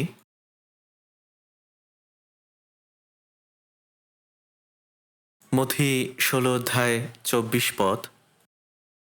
মথি 16 অধ্যায় 24 পদ। আসুন আমরা একসাথে পড়ি। তখন যিশু আপন শিষ্যদিগকে কহিলেন, কেহ যদি আমার পশ্চাৎ আসিতে ইচ্ছা করে, তবে সে আপনাকে অস্বীকার করুক, আপন ক্রুশ তুলিয়া লোক এবং আমার পশ্চাৎগামী হোক। এখানে আমরা দেখতে পাচ্ছি যিশু এই কথা বলেছেন, যদি কেউ আমার অনুগামী হতে ইচ্ছা করে। এটা সত্যি যে সব নতুন জন্মপ্রাপ্ত খ্রিস্টিয়ানরাই খ্রিস্টের শিষ্য। শুধুমাত্র 12 জন শিষ্যই যে শিষ্য ছিলেন তা নয়। মথি 28 অধ্যায় 18 এবং 19 পদে বলা হয়েছে, স্বর্গে ও পৃথিবীতে সমস্ত কর্তৃত্ব আমাকে দত্ত হইয়াছে, অতএব তোমরা গিয়ে সমুদয় জাতিকে শিষ্য করো, পিতা পুত্র ও পবিত্র আত্মার নামে তাহাদেরকে বাপ্তাইজ করো। এবং আমরা প্রেরিত 2 অধ্যায় 41 পদে দেখেছি যে সেই 50 সপ্তমীর দিনে 3000-এরও অধিক লোক পরিত্রাণ পেয়েছিল। তারা যীশুখ্রিস্টের শিষ্য হয়েছিল। শিষ্যের কাজ হলো শিক্ষককে অনুসরণ করা ও তার পিছু নেওয়া। তাই সেই সময় যারা শিষ্য ছিল তারাও একইভাবে যিশুকে অনুসরণ করত। তাই একজন শিষ্যের কাজ হলো তার শিক্ষকের জন্য নিজের জীবনকে উৎসর্গ করা। যীশুখ্রিস্ট তাই এই কথাই বলেছিলেন যে যদি কেহ আমার পশ্চাৎ আসিতে ইচ্ছা করে, তবে সে আপন ক্রুশ তুলিয়া নিক। একজন শিষ্যের কাজই হলো শিক্ষককে অনুসরণ করা, যেন সে শিক্ষকের মতনই একইভাবে জীবনযাপন করতে পারে। তাই প্রভুকে অনুসরণ করতে হলে আপনাকে নিজেকে অস্বীকার করতে হবে। আপনার নিজের সুখ স্বাচ্ছন্দ্য, আপনার নিজের লোভ, নিজের ক্ষমতা, অহংকারকে বর্জন করতে হবে। আপনাকে সেই বিষয়গুলোকে ছেড়ে দিতে হবে। আপনি যখন এই সমস্ত বিষয় ছেড়ে দেন, নিজেকে অস্বীকার করেন এবং নিজের ক্রুশ তুলে নেন, নিজের ক্রুশ হলো আপনার কষ্টের প্রতীক। আপনাকে বুঝতে হবে যে ঠিক কী কারণে এখানে ক্রুশের কথা বলা হয়েছে। আমাদের প্রত্যেকের জন্য একটি দুঃখ আছে, আমাদের প্রত্যেকের জন্য একটি করে কঠিন পরিস্থিতি আছে যেটা আমাদেরকে মোকাবেলা করতে হবে। এমন একটি গান আছে যে, প্রভু যে ক্রুশ আমার জন্য বহন করেছিলেন, আমি কি তা বহন করে চালিয়ে যাব না? আমাদের প্রত্যেকের জীবনেই বহন করার মতো কোনো না কোনো ক্রুশ রয়েছে। আমাদের প্রত্যেকের জীবনেই নিজস্ব দুঃখ কষ্ট রয়েছে। তাই যীশুখ্রিস্ট এই কথাই বলেছেন যে যদি কেউ আমার পশ্চাৎ আসতে ইচ্ছা করে, তবে সে নিজেকে অস্বীকার করুক, নিজের ক্রুশ তুলে নিক এবং আমার পশ্চাৎ আসুক। তাই খ্রিস্টের শিষ্য হিসেবে আমাদেরকে অবশ্যই তাকে অনুসরণ করতে হবে, নিজেকে অস্বীকার করতে হবে এবং নিজের ক্রুশ তুলে নিতে হবে। শিক্ষক যদি গবাদি পশুকে ঠেলে বাড়ির দিকে নিয়ে যায়, আর শিষ্য বা ছাত্র যদি নিজের মতো করে ঘুরে বেড়ায়, সে যদি শীষ দিয়ে বেড়ায়, তাহলে চিন্তা করে দেখুন এই বিষয়টি কতটা অশোভন। সেই শিষ্য বা ছাত্রকে অবশ্যই সর্বাত্মকভাবে এগিয়ে আসতে হবে, তার শিক্ষককে সাহায্য করতে হবে, কারণ এটাই হলো শিষ্যের ভূমিকা। লুক 9 অধ্যায় 23 পদে যীশুখ্রিস্ট বলেছেন, কেহ যদি আমার পশ্চাৎ আসিতে ইচ্ছা করে, সে আপনাকে অস্বীকার করুক, প্রতিদিন আপন ক্রুশ তুলিয়া লোক এবং আমার পশ্চাৎগামী হোক। এখানে বলা হয়েছে প্রতিদিন। আপনাকে প্রতিদিন নিজেকে অস্বীকার করতে হবে। প্রতিদিন নিজেকে অস্বীকার করুন। আপনি যদি পুরো সপ্তাহের জীবনটি আপনার মতো করে কাটান, যেভাবে ইচ্ছা সেভাবে, অথচ শুধুমাত্র রবিবারে গির্জায় আসেন এবং ধার্মিক সেজে প্রার্থনা করেন, সেবা করেন, অল্প কিছু টাকা দান করেন, এটা কি সত্যি ভালো? তাহলে আপনার বাকি জীবনটির কি হবে? যে জীবনটিতে আপনি নিজের ইচ্ছা মতো জীবনযাপন করছেন, আপনি আপনার জীবন দিয়ে কি করছেন? যদি আপনার বাড়িতে, আপনার কর্মক্ষেত্রে বা সমাজে একজন প্রকৃত খ্রিস্টিয়ানের মূল্যবোধ প্রতিফলিত না হয়, তাহলে এই খ্রিস্টিয়ান জীবনের অর্থ আসলে কি? তাই আমরা যেখানেই যাই না কেন, আমরা যেন খ্রিস্টের প্রতিচ্ছবি ধারণ করতে পারি এবং অনুকরণ করতে পারি। লুক 14:27 বলা হয়েছে, যে কেহ নিজের ক্রুশ বহন না করে ও আমার পশ্চাৎ পশ্চাৎ না এসে, সে আমার শিষ্য হইতে পারে না। যীশুখ্রিস্ট আমাদেরকে বলছেন যে তুমি আমার শিষ্য হতে পারো না যদি তুমি আমার পেছনে না আসো, যদি তুমি আমাকে অনুসরণ না করো, যদি তুমি নিজেকে অস্বীকার না করো। আপনি কি সত্যি খ্রিস্টের একজন শিষ্য? আপনি কি সত্যি এমন একজন যিনি ইচ্ছুক প্রভুকে অনুসরণ করার জন্য, এবং নিজেকে কি আপনি অস্বীকার করছেন? আপনি কি প্রতিদিন তার শিষ্যের মতো তার অন্বেষণ করছেন? একজন শিষ্য হওয়ার যে মর্যাদা ও ভূমিকা, তা সহজ নয়। এটা আসলে এতটা সহজ নয়। এটা হলো প্রভুকে অনুসরণ করা। মাঝে মাঝে এর মধ্যে অনেক বিপদ চলে আসে, অনেক দুঃখ কষ্ট আসে।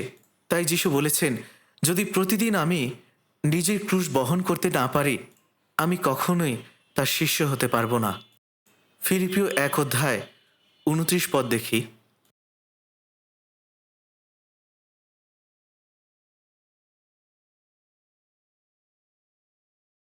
ফিলিপিও 1:29।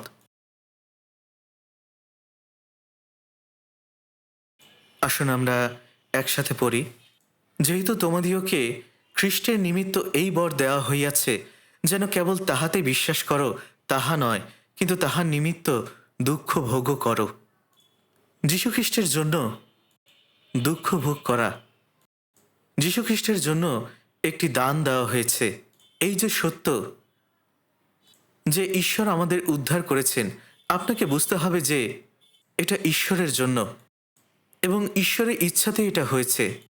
তাই তিনি এই কথা বলেছেন যে আমি আমার নিজের অনুরোধে তোমার সমস্ত পাপ মেঘের ন্যায় ঘুচিয়ে ফেলেছি। আমি তোমার পাপ আর মনে রাখব না। আমি ঈশ্বর, আমি তোমাকে উদ্ধার করেছি এবং আমি তোমার পাপ আর মনে রাখব না। এটি আমি করব নিজের অনুরোধেই। যদি পাপী মানুষেরা আমাদের সবারই যদি নরকে যাওয়ার কথা থাকতো, তবে কার সবচেয়ে বড় ক্ষতি হতো? ঈশ্বরের। ঈশ্বরের সৃষ্টির উদ্দেশ্য সফল হতো না। পাপ করেছিল মানুষ। আমাদের কেউ যদি রক্ষা না পেত, তবে ঈশ্বরেরই বড় ক্ষতি হতো। তাই তিনি এটাই বলেছেন যে আমি আমার নিজের অনুরোধে তোমাদের সমস্ত পাপ মেঘের মতো ঘুচিয়ে ফেলেছি। পরিত্রাণ পাওয়ার পর আমাদের জীবনের প্রত্যেকটি দিন ঈশ্বর আমাদের সত্যের দিকে নিয়ে যাচ্ছেন। ঈশ্বর কেন তা করছেন? এটা তার নিজের জন্যই। গীতসংহিতা 23 বলা হয়েছে, তিনি আপন নামের নিমিত্ত আমাকে ধর্মপথে গমন করান। একজন বাবা যদি সত্যি তার ছেলেকে বড় করে, আর সেই ছেলে যদি ভালো কাজ করে, তবে সেটা বাবার জন্য কি বয়ে আনবে? এটা বাবার জন্য গৌরব। তিনি তখন খুশি হবেন। কিন্তু যদি ছেলে বিপথে চলে যায়, তিনি তখন কষ্ট পাবেন, তার অগৌরব হবে। তাই ঈশ্বর তার নিজের গৌরব রক্ষা করার জন্য আমাদেরকে রক্ষা করেছেন, এবং আমরা রক্ষা পাওয়ার পর তিনি প্রতিদিন আমাদেরকে নতুন করছেন। তিনি প্রতিদিন আমাদেরকে সাহায্য করছেন যেন আমরা খ্রিস্টের মতো হতে পারি এবং যেন তার জন্য বাঁচতে পারি। এই কারণে তিনি আমাদেরকে উদ্ধার করেছেন, আর তাই তিনি আমাদেরকে এই বর দান করেছেন, এই উপহার দিয়েছেন। তিনি আমাদের প্রতি করুণাবিষ্ট হয়ে তার অনুগ্রহ দেখিয়েছেন। তাই এখানে বলা হয়েছে, তোমাদেরকে খ্রিস্টের নিমিত্ত এই বর দেওয়া হয়েছে, যেন কেবল তাহাতে বিশ্বাস করো তাহা নয়, কিন্তু তাহার নিমিত্ত দুঃখ ভোগও করো। অর্থাৎ বলা হয়েছে, তোমরা যে কেবল গৌরবের জন্যই রক্ষা পেয়েছ তা নয়, তোমাদেরকে ঈশ্বরের কাছে ফিরে আসা এবং তার জন্য জীবনযাপন করা, তার জন্য কষ্ট ভোগ করতে হবে। আপনারা যীশুখ্রিস্টে বিশ্বাস করেছেন যেন পরিত্রাণ পান, আর এখন প্রভুর জন্য আপনাকে কষ্ট সহ্য করতে হবে। আসলে সত্যি এটা অনেক সৌভাগ্যের বিষয়। প্রভু যীশু খ্রিস্ট আমাদেরকে রক্ষা করার জন্য তিনি প্রচুর কষ্ট সহ্য করেছিলেন, আর তাই পরিত্রাণ পাওয়ার পরে ঈশ্বরের নামের গৌরবের জন্য আমাদেরকে তার জন্য কষ্ট সহ্য করতে হবে। তাই আমাদের খ্রিস্টীয় জীবন আসলে প্রভুর জন্য দুঃখ ভোগের একটি জীবন, আর এর মধ্য দিয়েই খ্রিস্টের জীবন সংজ্ঞায়িত করা হয়। আমাদেরকে রক্ষা করার জন্য প্রভু ঠিক যা করেছিলেন এবং তার জন্য কষ্ট সহ্য করতে আমরা কি করব, সেই বিষয়ে আমাদের একটু চিন্তা করা দরকার। আসলে প্রভু যীশু খ্রিস্ট যে কষ্ট ভোগ করেছিলেন, সেই কষ্টের সাথে আমাদের কষ্ট বা দুঃখ ভোগের কোনো তুলনা করা যায় না। আমাদের জন্য ঈশ্বরের পরিত্রাণের উদ্দেশ্য অবশ্যই তার গৌরবের জন্য এবং আমাদের স্বর্গে যাওয়ার জন্য ছিল, কিন্তু এখন তার নামের জন্য, সেই সৃষ্টিকর্তার জন্য কষ্টভোগের সৌভাগ্য আমাদের লাভ করতে হবে। আশা করি আমরা প্রত্যেকে এই বিষয়টি মনে রাখব এবং এই বিষয়টি নিয়ে আমরা আরও বেশি ধ্যান করতে চাই। প্রেরিত 7 অধ্যায় 55 পদে বলা হয়েছে, কিন্তু তিনি পবিত্র আত্মায় পরিপূর্ণ হইয়া স্বর্গের প্রতি এক দৃষ্টিতে চাহিয়া দেখিলেন যে ঈশ্বরের প্রতাপ রহিয়াছে এবং যীশু ঈশ্বরের দক্ষিণে দাঁড়াইয়া আছেন। এখানে ডিকন স্টিফানের মৃত্যুর কথা বলা হচ্ছে। স্টিফান সেখানে সাহসের সাথে সুসমাচার প্রচার করছিলেন এবং সেই ধর্মীয় নেতারা, ইহুদিরা, তারা স্টিফানকে হত্যা করার জন্য পাথর ছুঁড়ে মেরেছিল এবং তার মৃত্যুর ঠিক আগ মুহূর্তে তিনি মারা যাওয়ার আগে এটা বলেছিলেন, স্বর্গে ঈশ্বরের প্রতাপ রয়েছে এবং যীশু ঈশ্বরের দক্ষিণ দিকে দাঁড়িয়ে আছেন। তিনি দেখেছিলেন স্বর্গ খুলে গিয়েছে এবং মনুষ্যপুত্র ঈশ্বরের দক্ষিণে দাঁড়িয়ে আছে। যখন যিহুদিরা, সেই ধর্মীয় নেতারা স্টিফানের দিকে পাথর ছুঁড়ে মারছিল, আর স্টিফান তখন যীশুখ্রিস্টকে দাঁড়িয়ে থাকতে দেখলেন। যিহুদিরা যখন স্টিফানের মুখ দেখছিল, এমনকি পাথর মারা ওই অবস্থাতেও তার মুখ ছিল এক স্বর্গদূতের মতো উজ্জ্বল। তা সত্ত্বেও তারা তাকে পাথর মেরেছিল, তারা তাকে পাথর মেরে মেরে ফেলার সিদ্ধান্ত নিয়েছিল। আর তখন পাথরের আঘাতে স্টিফানের মাথা ফেটে গেল, হাড় ভেঙে গেল এবং তিনি মারা পড়লেন। এটাই সত্য যে স্বর্গ খুলে গিয়েছিল এবং সিংহাসনে ঈশ্বরের ডান দিকে যীশু খ্রিস্ট দাঁড়িয়েছিলেন। যীশু খ্রিস্ট সেখানে বসেছিলেন না, তিনি দাঁড়িয়েছিলেন। স্টিফান যখন মারা যাচ্ছিলেন তখন যীশু দাঁড়িয়েছিলেন। একবার সেই দুঃখ কষ্টের কথা ভাবুন যা সেই সমস্ত প্রেরিতেরা সহ্য করেছিলেন, যেগুলো তাদের সহ্য করতে হয়েছিল। আপনারা জানেন যে প্রেরিত 20 অধ্যায় 23 পদে আমাদেরকে বলে, পৌল বলেছেন, কিন্তু আমি নিজ প্রাণকেও কিছুর মধ্যে গণ্য করি না, আমার পক্ষে মহামূল্য গণ্য করি না, যেন নিরূপিত পথের শেষ পর্যন্ত দৌড়াতে পারি এবং ঈশ্বরের অনুগ্রহের সুসমাচারের পক্ষে সাক্ষ্য দিবার যে পরিচর্যা পদ প্রভু যীশু হইতে পাইয়াছি তাহা সমাপ্ত করিতে পারি। প্রেরিত পৌল প্রভুর প্রতি অত্যন্ত কৃতজ্ঞ ছিলেন। যিশুর আত্মত্যাগ, তার ক্রুশারোপণ এবং তার সমস্ত রক্তের মধ্য দিয়ে আমাদের সমস্ত পাপের ক্ষমা, এই বিষয়টি পৌলকে তার মিশনে অনুপ্রাণিত করেছিল। তাই তিনি তার দায়িত্ব সঠিকভাবে পালন করতে পেরেছিলেন। সহজ করে বললে পৌল বলেছিলেন যে আমার যদি 1000টা জীবন থাকত, আমি সবই প্রভুর জন্য উৎসর্গ করতাম। প্রেরিত পৌল যে কষ্টের মধ্য দিয়ে গিয়েছিলেন তা ছিল অকল্পনীয়, অবর্ণনীয় কষ্ট। আসুন আমরা 2 করিন্থীয় 11 অধ্যায় যাই। 2 করিন্থীয় 11 অধ্যায় দেখি।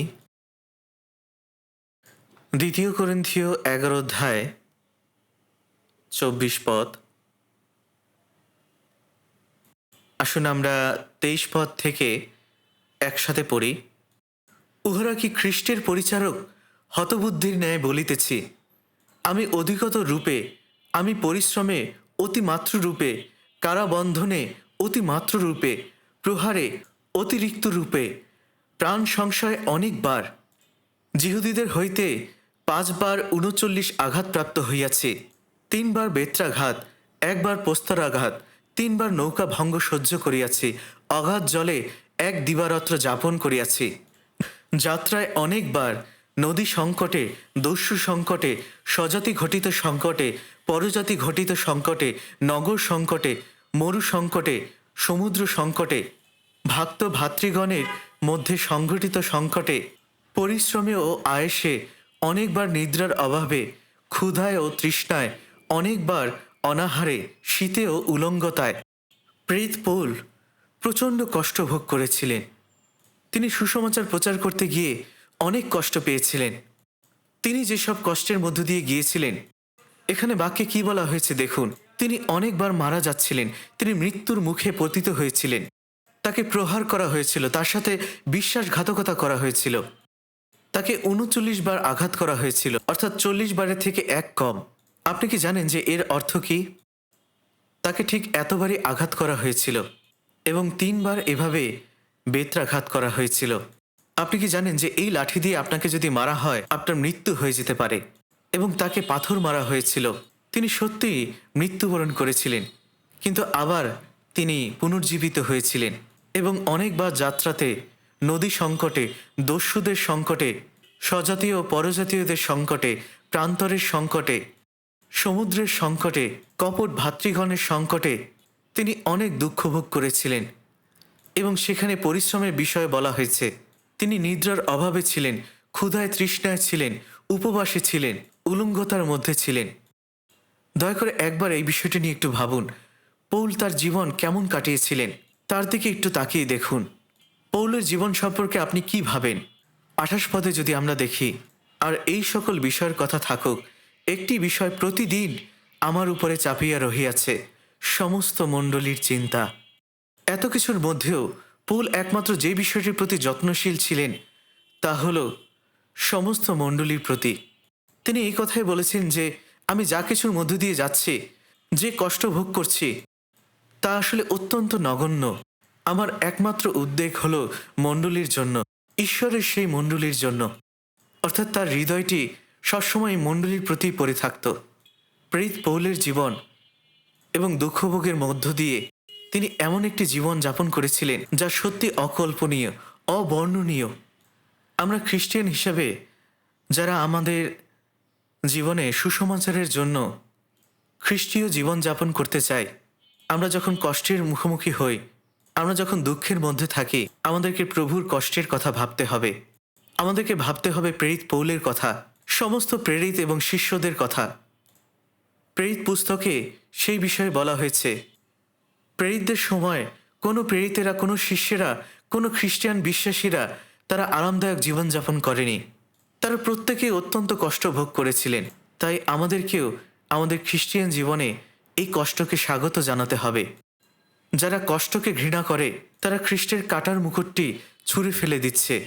১ থেসলোনিকীয় ২:২ বলা হয়েছে, বরং ফিলিপিওতে পূর্বে দুঃখভোগ ও অপমান ভোগ করিলে পর তোমরা জানো আমরা আমাদের ঈশ্বরের সাহসী হইয়া অতিশয় প্রাণপণে তোমাদের কাছে ঈশ্বরের সুসমাচারের কথা বলিয়াছিলাম। এটি আমাদেরকে বলে যে প্রেরিত পৌল ও শীল তারা ফিলিপিতে প্রচার করতে গিয়েছিলেন এবং সেখানে তাদেরকে প্রহার করা হয়েছিল। তাদেরকে এতটাই নির্দয়ভাবে মারা হয়েছিল যে তাদের সারা শরীর ক্ষতবিক্ষত হয়ে গিয়েছিল এবং এরপরে তাদেরকে কারাগারে নিক্ষেপ করা হয়েছিল। তবুও তারা মাঝরাতে ঈশ্বরের প্রশংসা করতে শুরু করলেন। আর ঠিক তখন ভূমিকম্প হলো এবং কারাগারের দরজাগুলো খুলে গেল। কারারক্ষক যখন দেখলেন যে কারাগারের দরজাগুলো খোলা, তিনি খুব চমকে গেলেন, কারণ এখন যদি তিনি বন্দীদেরকে হারান তবে তার নিজের জীবন দিতে হবে, আর তিনি তাই আত্মহত্যা করতে যাচ্ছিলেন। তখন প্রেরিত পৌল ও শীল বললেন, আপনি নিজের ক্ষতি করবেন না, আমরা সবাই এখানে আছি। তিনি যখন দেখলেন যে কারাগারের দরজা খোলা থাকার অবস্থাতেও তারা সেখান থেকে পালিয়ে যাননি, কিন্তু তাদের হাত পায়ের শিকলগুলো খুলে গিয়েছিল, তখন তিনি এবং তার পরিবার পরিত্রাণ পেলেন। প্রেরিত পৌল মারাত্মক কষ্টের মধ্য দিয়ে গিয়েছিলেন, যে কষ্টগুলো ছিল অবর্ণনীয়। ২ তিমথিও ৩:১১ লেখা আছে, প্রেরিত পৌল বলেছেন, আন্তিখিয়াতে, ইকোনিয়ায়, লুস্ত্রায় আমার প্রতি কি কি ঘটিয়াছিল, কত তাড়না সহ্য করিয়াছি, সেই সমস্ত হইতে প্রভু আমাকে উদ্ধার করিয়াছেন। প্রেরিত পৌলকে পাথর মারা হয়েছিল, আর তিনি সেই পাথরের আঘাতে মৃত্যুবরণ করেছিলেন। সেই লোকেরা তাকে মৃত ভেবে শহরের বাইরে ফেলে দিয়ে এসেছিল। তারপর যখন তিনি আবার বেঁচে ফিরলেন, তিনি প্রচার করতে আবার সেই শহরে ফিরে গেলেন, সেই লোকদের মুখোমুখি হতে যারা তাকে মেরেছিল, এবং তিনি তাদের কাছে আবার সুসমাচার প্রচার করলেন। আসলে তিনি সুসমাচার প্রচারের বিষয়ে অত্যন্ত সাহসী ছিলেন। দ্বিতীয় তিমথিও 1:8 বলা হয়েছে, অতএব আমাদের প্রভুর সাক্ষ্যের বিষয়ে এবং তাহার বন্দী যে আমি, আমার বিষয়ে তুমি লজ্জিত হইও না, কিন্তু ঈশ্বরের শক্তি অনুসারে সুসমাচারের সহিত ক্লেশ ভোগ স্বীকার করো। প্রেরিত পৌল যখন তার জীবন যাপন করেছিলেন, ঠিক তার জীবনের শেষ সময়ে রোমে তার শিরচ্ছেদ হওয়ার আগে তিনি তিমথিয়ের কাছে এই চিঠিটি লিখেছিলেন।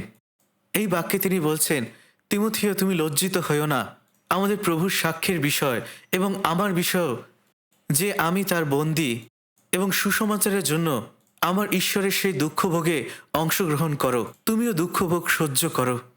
যীশুখ্রিস্ট দুঃখভোগ করেছিলেন এবং মৃত্যুবরণ করেছিলেন। তিনি সমস্ত দুঃখ সহ্য করেছিলেন এবং সমস্ত মানুষের জন্য তার পরিত্রাণের কাজটি সম্পন্ন করেছিলেন।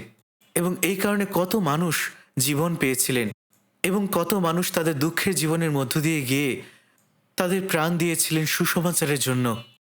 কিন্তু প্রিয় ভাই বোনেরা, মনে রাখবেন, এই দুঃখভোগের মধ্যেও ঈশ্বরের মহাশক্তি কাজ করে। প্রেরিত পৌল বলেছেন, দুঃখ কষ্টের মধ্য দিয়ে ঈশ্বরের মহাশক্তি প্রকাশিত হয়। তাই সুসমাচারের জন্য আমাদের সহিত ক্লেশ ভোগ করো। যেখানে সুসমাচার প্রচারিত হয় সেখানে দুঃখ কষ্ট থাকবেই। দ্বিতীয় তিমথিও 2:9 প্রেরিত পৌল বলেছেন, সেই সুসমাচার সম্বন্ধে আমি দুষ্কর্মকারীর ন্যায় বন্ধন দশা পর্যন্ত ক্লেশ ভোগ করিতেছি, কিন্তু ঈশ্বরের বাক্য বদ্ধ হয় নাই। তিনি নিজে কোনো ভুল না করা সত্ত্বেও সুসমাচারের জন্য তাকে বন্দী করা হয়েছিল। তাকে একজন বন্দীর পরিচয় গ্রহণ করতে হয়েছিল। কিন্তু পৌলকে রোমে পাঠানোর বিষয়ে সর্বশক্তিমান ঈশ্বরের এটাই পরিকল্পনা ছিল, যেন তার মধ্য দিয়ে সেখানে সুসমাচার প্রচারিত হয়। দ্বিতীয় তিমথিও 4:6 বলা হয়েছে, কেননা এখন আমি পেয় নৈবেদ্যের ন্যায় ঢালা যাইতেছি এবং আমার প্রস্থানের সময় উপস্থিত হইয়াছে। প্রেরিত পৌল এখানে নিজেকে বলছেন, আমি এখানে ছোট পানপাত্রের মতো, যেটা উৎসর্গের ক্ষেত্রে ব্যবহার করা হতো।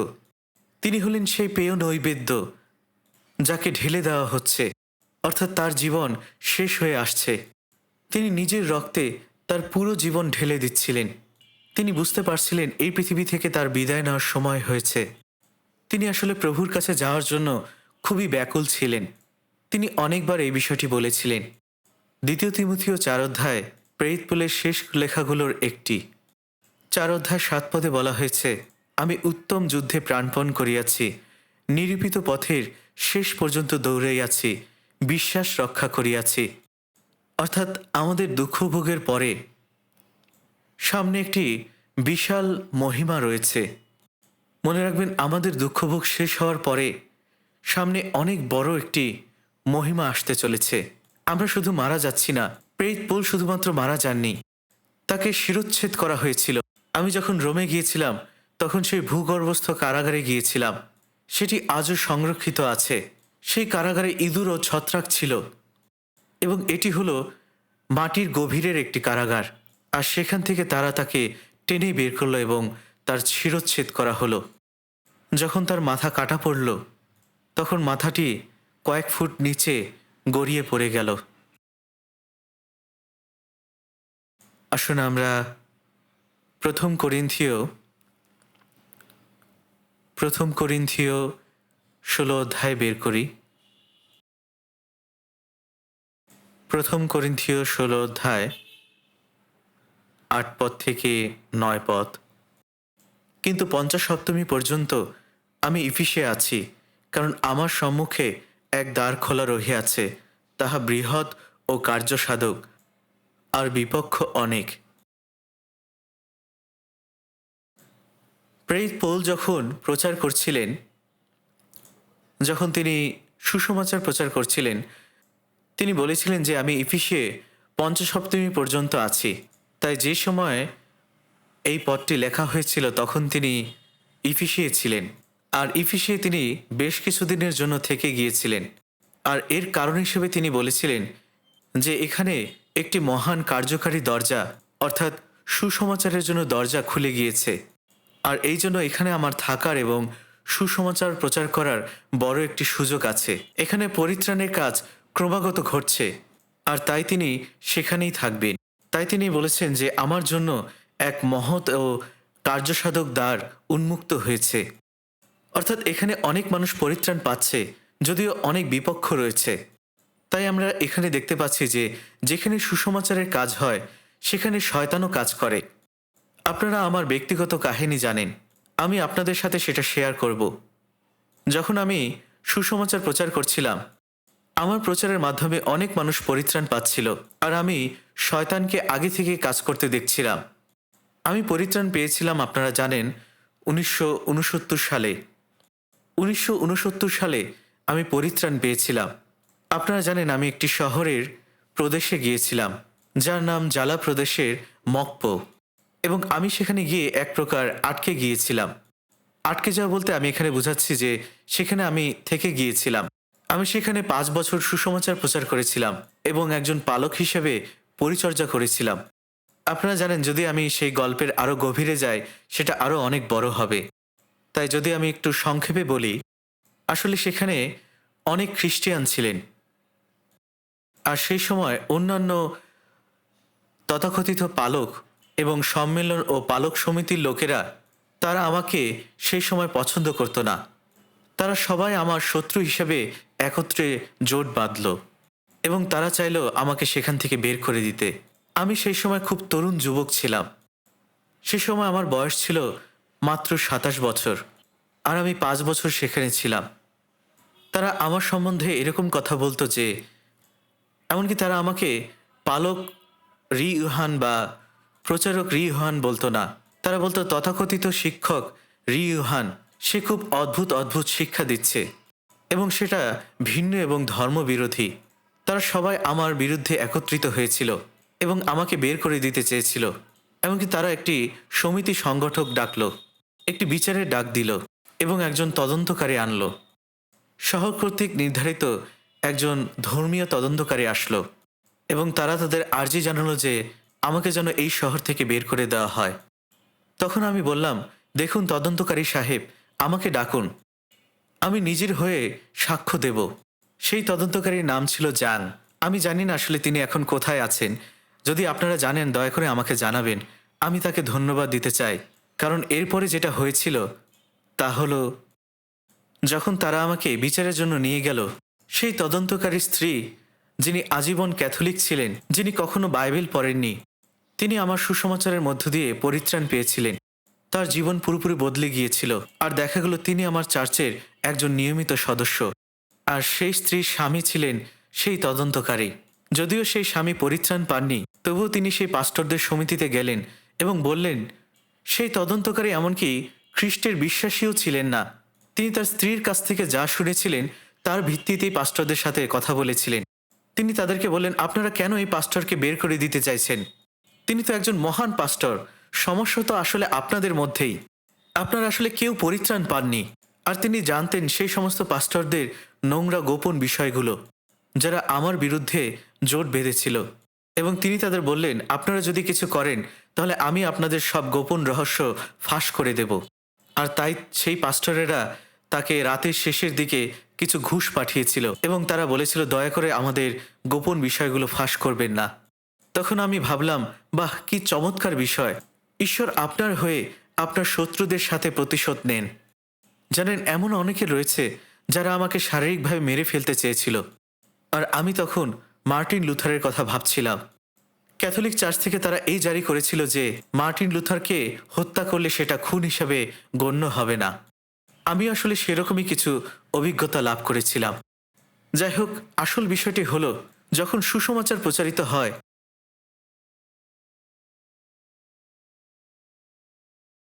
যত বেশি সুসমাচার প্রচারিত হয় তত বেশি শয়তানও সেখানে কাজ করা শুরু করে। আসুন ইব্রিয় 5 অধ্যায় 8 পদ দেখি, যদি আমরা পেয়ে থাকি। আসুন আমরা একসাথে পড়ি।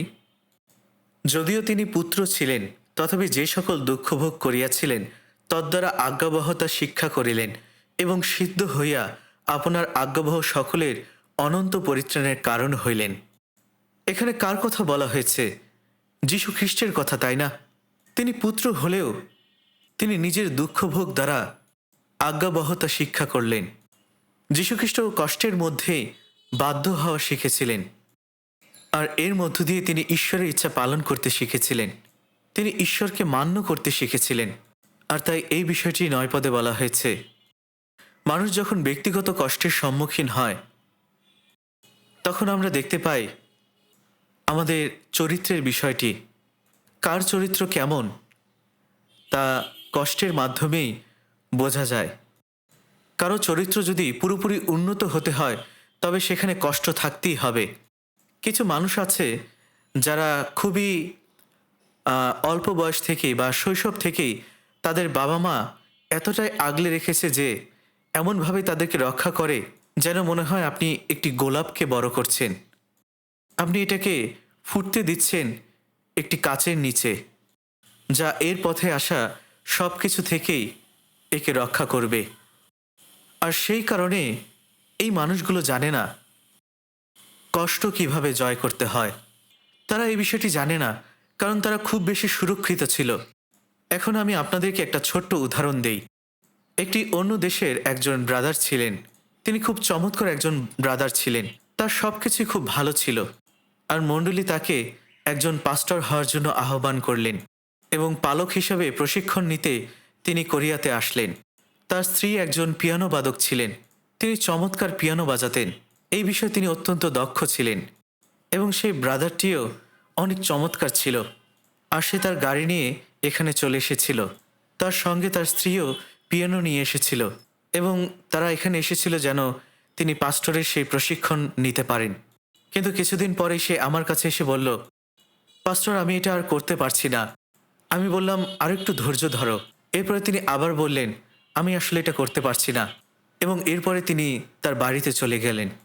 আমি তখন ভাবলাম কি আফসোস, ঈশ্বরের একজন চমৎকার কর্মী হওয়ার জন্য তার মধ্যে কত সম্ভাবনা ছিল, কিন্তু তার সমস্যা আসলে একটাই ছিল, সে আসলে কাচের নিচে ফুটে থাকা একটি ফুল। তাই সামান্যতম কষ্ট হলেও সে সহ্য করতে পারছিল না। আসলে খ্রিস্টানদের তেমন হওয়া উচিত নয়, আমাদের কখনোই এমন হওয়া উচিত নয়। আমরা যেন কখনো সহজে ভেঙে না পড়ি, কখনো যেন সহজে দুর্বল না হই। আর এই কারণে আমাদের জীবনে দুঃখ কষ্টের দরকার। দুঃখ কষ্ট যখন আসবে তখন সেই সময় আপনার জীবনকে আরও নিখুঁতভাবে গড়ে তুলতে হবে।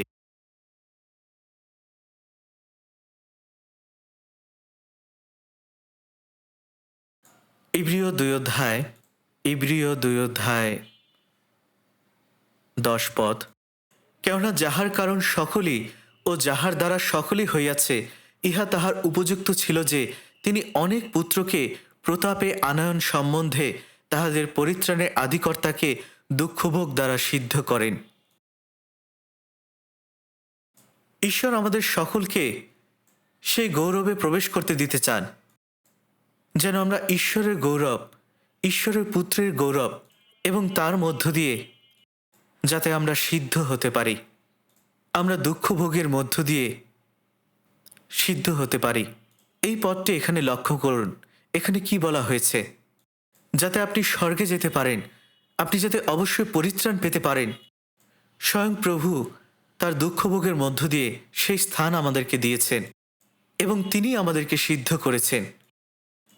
আপনারা কি বুঝতে পারছেন যে যীশুখ্রিস্ট কতটা কষ্ট পেয়েছিলেন, কতটা কষ্টের মধ্য দিয়ে যাওয়ার পরে খ্রিস্টকে আমাদের ত্রাণকর্তা হিসেবে তিনি আমাদের মাঝে প্রতীয়মান হয়েছেন।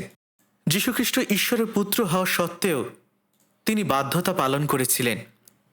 আর এটা মনে রাখবেন, দুঃখ ভোগের মাধ্যমেই চরিত্র গঠিত হয়। আপনার জীবনে যদি কোনো দুঃখ কষ্ট না থাকে তাহলে আপনি পুরোপুরি ভেঙে পড়বেন যখন সামান্য পরীক্ষা আপনার সামনে আসবে। আমি নিজে এটা দেখেছি, তাই দুঃখ কষ্ট আপনাদের জন্য মঙ্গলজনক। ঈশ্বর পরীক্ষা করতে ও প্রশিক্ষণ দিতেই দুঃখ কষ্ট আমাদের জীবনে দিয়ে থাকেন, তাই একে গ্রহণ করুন। সেই কারণে ঈশ্বরের সন্তান হিসেবে আমাদের অবশ্যই তার সন্তান হিসেবে এই চরিত্র গড়ে তুলতে হবে। যীশু খ্রিস্ট যিনি আমাদের পরিত্রাণের প্রভু, তিনি দুঃখ কষ্টের মধ্য দিয়ে সিদ্ধ হয়েছেন। তিনি নিজেই দুঃখ কষ্টের মাধ্যমে সিদ্ধ হয়েছিলেন। তাই তিনি বলেছিলেন যদি গমের বীজ ভূমিতে পড়ে যদি না মারা যায় তাহলে অনেক ফল উৎপন্ন করতে পারবে না। যীশুখ্রিস্টের মৃত্যুতেই অনেক অনেক মানুষ পরিত্রাণ পেয়েছিল। আসুন আমরা ইয়োব পুস্তকে যাই। চলুন আমরা আরও কয়েকটা বিষয় দেখতে চাই। ইয়োব 23 অধ্যায়, এটা গীত সংহিতা পুস্তকের ঠিক আগেই আছে। ইয়োব 23 অধ্যায় 10 পদ। চলুন আমরা একসাথে পড়ি। অথচ তিনি আমাদের অবলম্বিত পথ জানেন, তিনি আমার পরীক্ষা করিলে আমি সুবর্ণের ন্যায় উত্তীর্ণ হইব। ইয়োব এখানে বলেছিলেন, ঈশ্বর জানেন আমি কোন পথে আছি,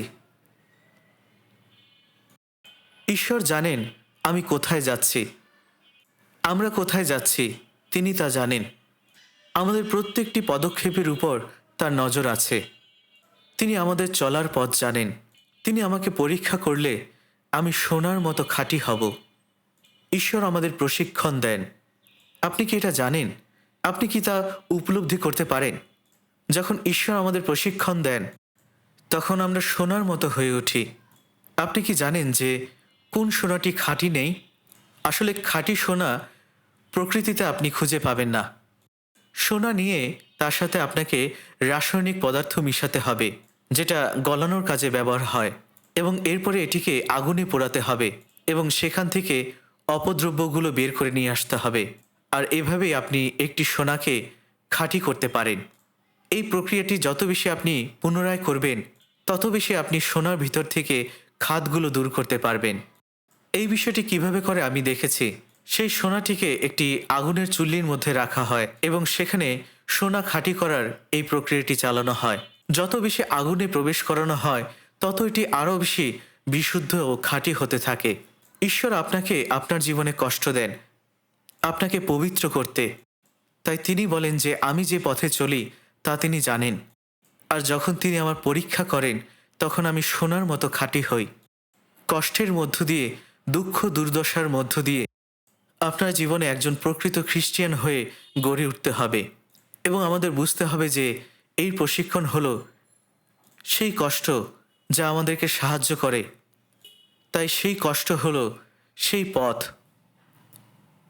সেই পদ্ধতি এবং উপায় যার মধ্য দিয়ে ঈশ্বর আমাদের প্রশিক্ষিত করতে ব্যবহার করেন। তাহলে আপনার কি বলা উচিত? আপনি কি এরকম বলবেন যে হে ঈশ্বর, আমার সাথে কেন এমন হচ্ছে? আপনি কি হতাশায় নিমজ্জিত হবেন? আপনি কি চরম হতাশায় ভেঙে পড়বেন? দয়া করে ভাবুন আসলে কেন এই কষ্টগুলো আপনি ভোগ করছেন। এই কষ্টগুলো সহ্য করুন, তাহলে দেখবেন এই কষ্টগুলো পার হওয়ার পরে হঠাৎ করে আপনি অনেক বৃদ্ধি পেয়েছেন। একজন খ্রিস্টিয়ান হিসেবে আপনার জীবন উত্তর বৃদ্ধি পেয়েছে। তাই প্রথম পিতর 1 অধ্যায় 6-7 পদে বলা হয়েছে, ইহাতে তোমরা উল্লাস করিতেছ, যদিও অবকাশ মতে অল্পকাল নানাবিধ পরীক্ষায় দুঃখার্ত হইতেছ, যেন যে সুবর্ণ নশ্বর হইলেও অগ্নি দ্বারা পরীক্ষিত হয় তাহা অপেক্ষাও মহামূল্য তোমাদের বিশ্বাসের পরীক্ষা সিদ্ধতা যীশুখ্রিস্টের প্রকাশকালে প্রশংসা গৌরব ও সমাদরজনক হইয়া প্রত্যক্ষ হয়। মাঝে মাঝে হয়তোবা আপনারা হতাশায় ভেঙে পড়তে পারেন, কিন্তু দীর্ঘক্ষণ হতাশায় থাকবেন না।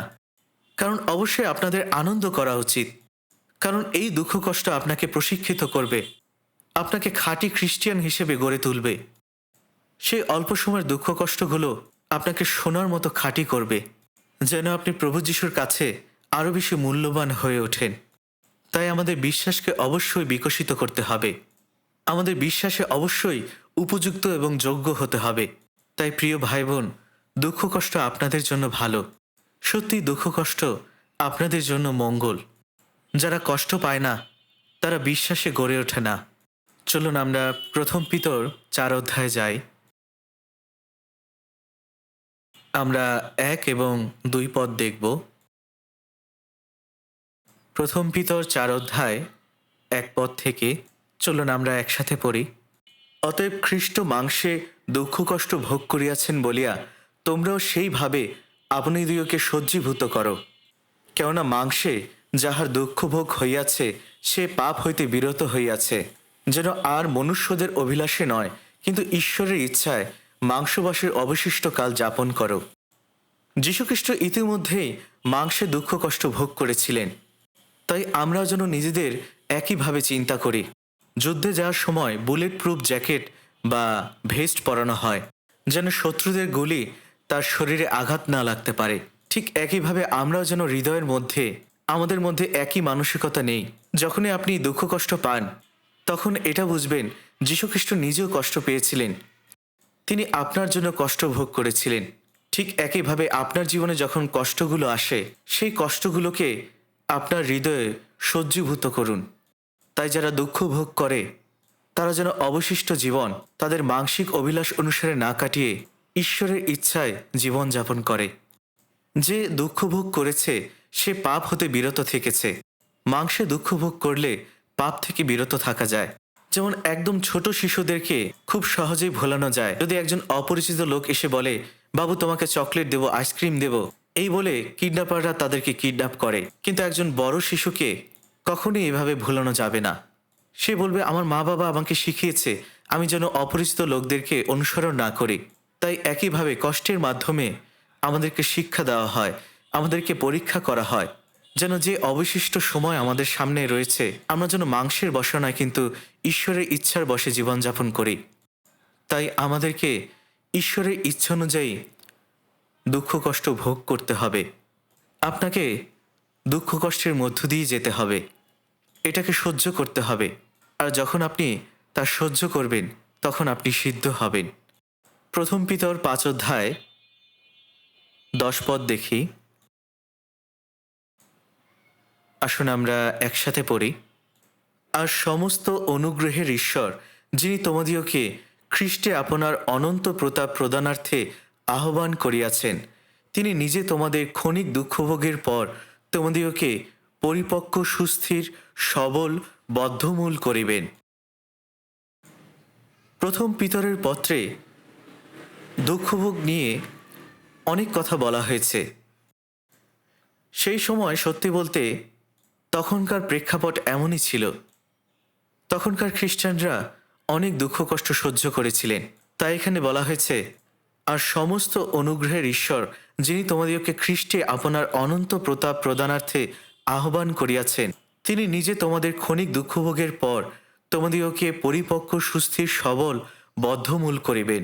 ঈশ্বর আমাদেরকে দুঃখভোগ করতে ডেকেছেন যাতে আমরা তার অনন্ত মহিমায় প্রবেশ করতে পারি। যখন ঈশ্বর আমাদেরকে উদ্ধার করলেন তখন তিনি তার অনন্ত গৌরবের রাজ্যে প্রবেশ করার অধিকার দিলেন। তাই আপনারা এই জগতে কিছুদিনের জন্য দুঃখভোগ করার পরে সেই স্বর্গরাজ্যে প্রবেশ করতে পারবেন। তিনি আমাদেরকে সমস্ত কিছুই দিতে চান, আর তাই তিনি এখানে বলছেন যেন আমরা এই পৃথিবীতে অল্প সময়ের জন্য দুঃখ কষ্ট ভোগ করি, যেন আমরা সম্পূর্ণ সিদ্ধ হতে পারি, আমরা যেন পরিপক্ক হতে পারি। কারণ দুঃখভোগের মধ্য দিয়ে আমরা শিক্ষা লাভ করতে পারি ঈশ্বরের বাক্য সম্পর্কে, বাধ্যতা সম্পর্কে, এবং তাকে অনুকরণ করা শিখতে পারি। প্রভু যখন খুব শীঘ্রই আসবেন আমরা তার মহিমার অংশ হব, আমরা সেই সুযোগ পাব। সেই কারণেই আপনারা জানেন, আজ শুরু সেই প্রথম মূল বাক্যে যদি আমরা দেখি, রোমিও 8 অধ্যায় 17 পদে বলা হয়েছে, আর যখন সন্তান তখন দায়াত, ঈশ্বরের দায়াত ও খ্রিস্টের সহদায়াত, যদি বাস্তবিক আমরা তাহার সহিত দুঃখভোগ করি, যেন আমরা তাহার সহিত প্রতাপান্বিত হই। এবং 18 পদে বলা হয়েছে, কারণ আমার মীমাংসা এই, আমাদের প্রতি যে প্রতাপ প্রকাশিত হইবে তাহার সঙ্গে এই বর্তমান কালের দুঃখভোগ তুলনার যোগ্য নয়। তাই আমরা যেন এই 2টি পদ মুখস্থ করি। আর যদি অনেক বেশি কঠিন মনে হয়, অন্তত 8 অধ্যায় 18 পদটি আমরা মুখস্থ করতে চাই। কারণ আমার মীমাংসা এই, আমাদের প্রতি যে প্রতাপ প্রকাশিত হইবে তাহার সঙ্গে এই বর্তমান কালের দুঃখভোগ তুলনার যোগ্য নয়। সত্যি এই বর্তমান কালের সমস্ত দুঃখ কষ্টের কাছে যে প্রতাপ আমাদের মধ্যে প্রকাশিত হবে এর সাথে কোনো কিছুরই তুলনা করা যায় না। তাই আমরা যীশুখ্রিস্টকে অনুসরণ করতে চাই এবং সুসমাচার প্রচার করতে চাই। আর এই কারণে আমাদেরকে দুঃখ কষ্ট সহ্য করতে হবে, যেন আমরা আরও বেশি খাঁটি হতে পারি, যেন আমরা শিষ্য হতে পারি। খ্রিস্টের আগমন খুবই কাছে চলে এসেছে, তাই আমরা যেন তার সামনে লজ্জিত না হই। আসুন আমরা প্রার্থনা করি। দয়াময় পিতা ঈশ্বর, সত্যি তোমাকে ধন্যবাদ দিই যে আমরা পাপী ছিলাম এবং পাপে আমরা জীবনযাপন করেছিলাম, কিন্তু তুমি তোমার অনুগ্রহের মাধ্যমে আমাদেরকে রক্ষা করেছ। প্রভু, তোমার কাছে আমরা যাচনা করি এবং সাহায্য চাই যেন আমরা বাকি জীবনটা তোমার অনুগ্রহের জন্য বাঁচতে পারি। সত্যি তোমাকে ধন্যবাদ দিই আমাদেরকে রক্ষা করার জন্য, এবং দ্বিতীয়ত তোমাকে ধন্যবাদ দিই আমাদের জীবনে দুঃখ কষ্টের জন্য, যেন আমরা এর মধ্য দিয়ে খাঁটি হতে পারি, আমরা যেন এর মধ্য দিয়ে প্রশিক্ষিত হতে পারি, যেন আমরা লজ্জা ছাড়াই তোমার সামনে আমরা দাঁড়াতে পারি। ধন্যবাদ প্রভু তোমাকে। পিতা, আমরা চাই আমাদের বাকি জীবনটা আমাদের উপরে তোমার আধিপত্য থাকুক, এবং খ্রিস্টান হিসেবে আমরা যেন এই জগৎকে জয় করতে পারি, এবং এই দুঃখ কষ্টের মধ্য দিয়ে যেন আমরা সমস্ত কিছু সহ্য করতে পারি, যেন আমাদের মধ্য দিয়ে তুমি মহিমান্বিত হও। এটি আমাদের হৃদয়ে গাঁথতে সাহায্য করো। এই প্রার্থনা প্রভু যীশু খ্রিস্টের নামে চাই। আমিন।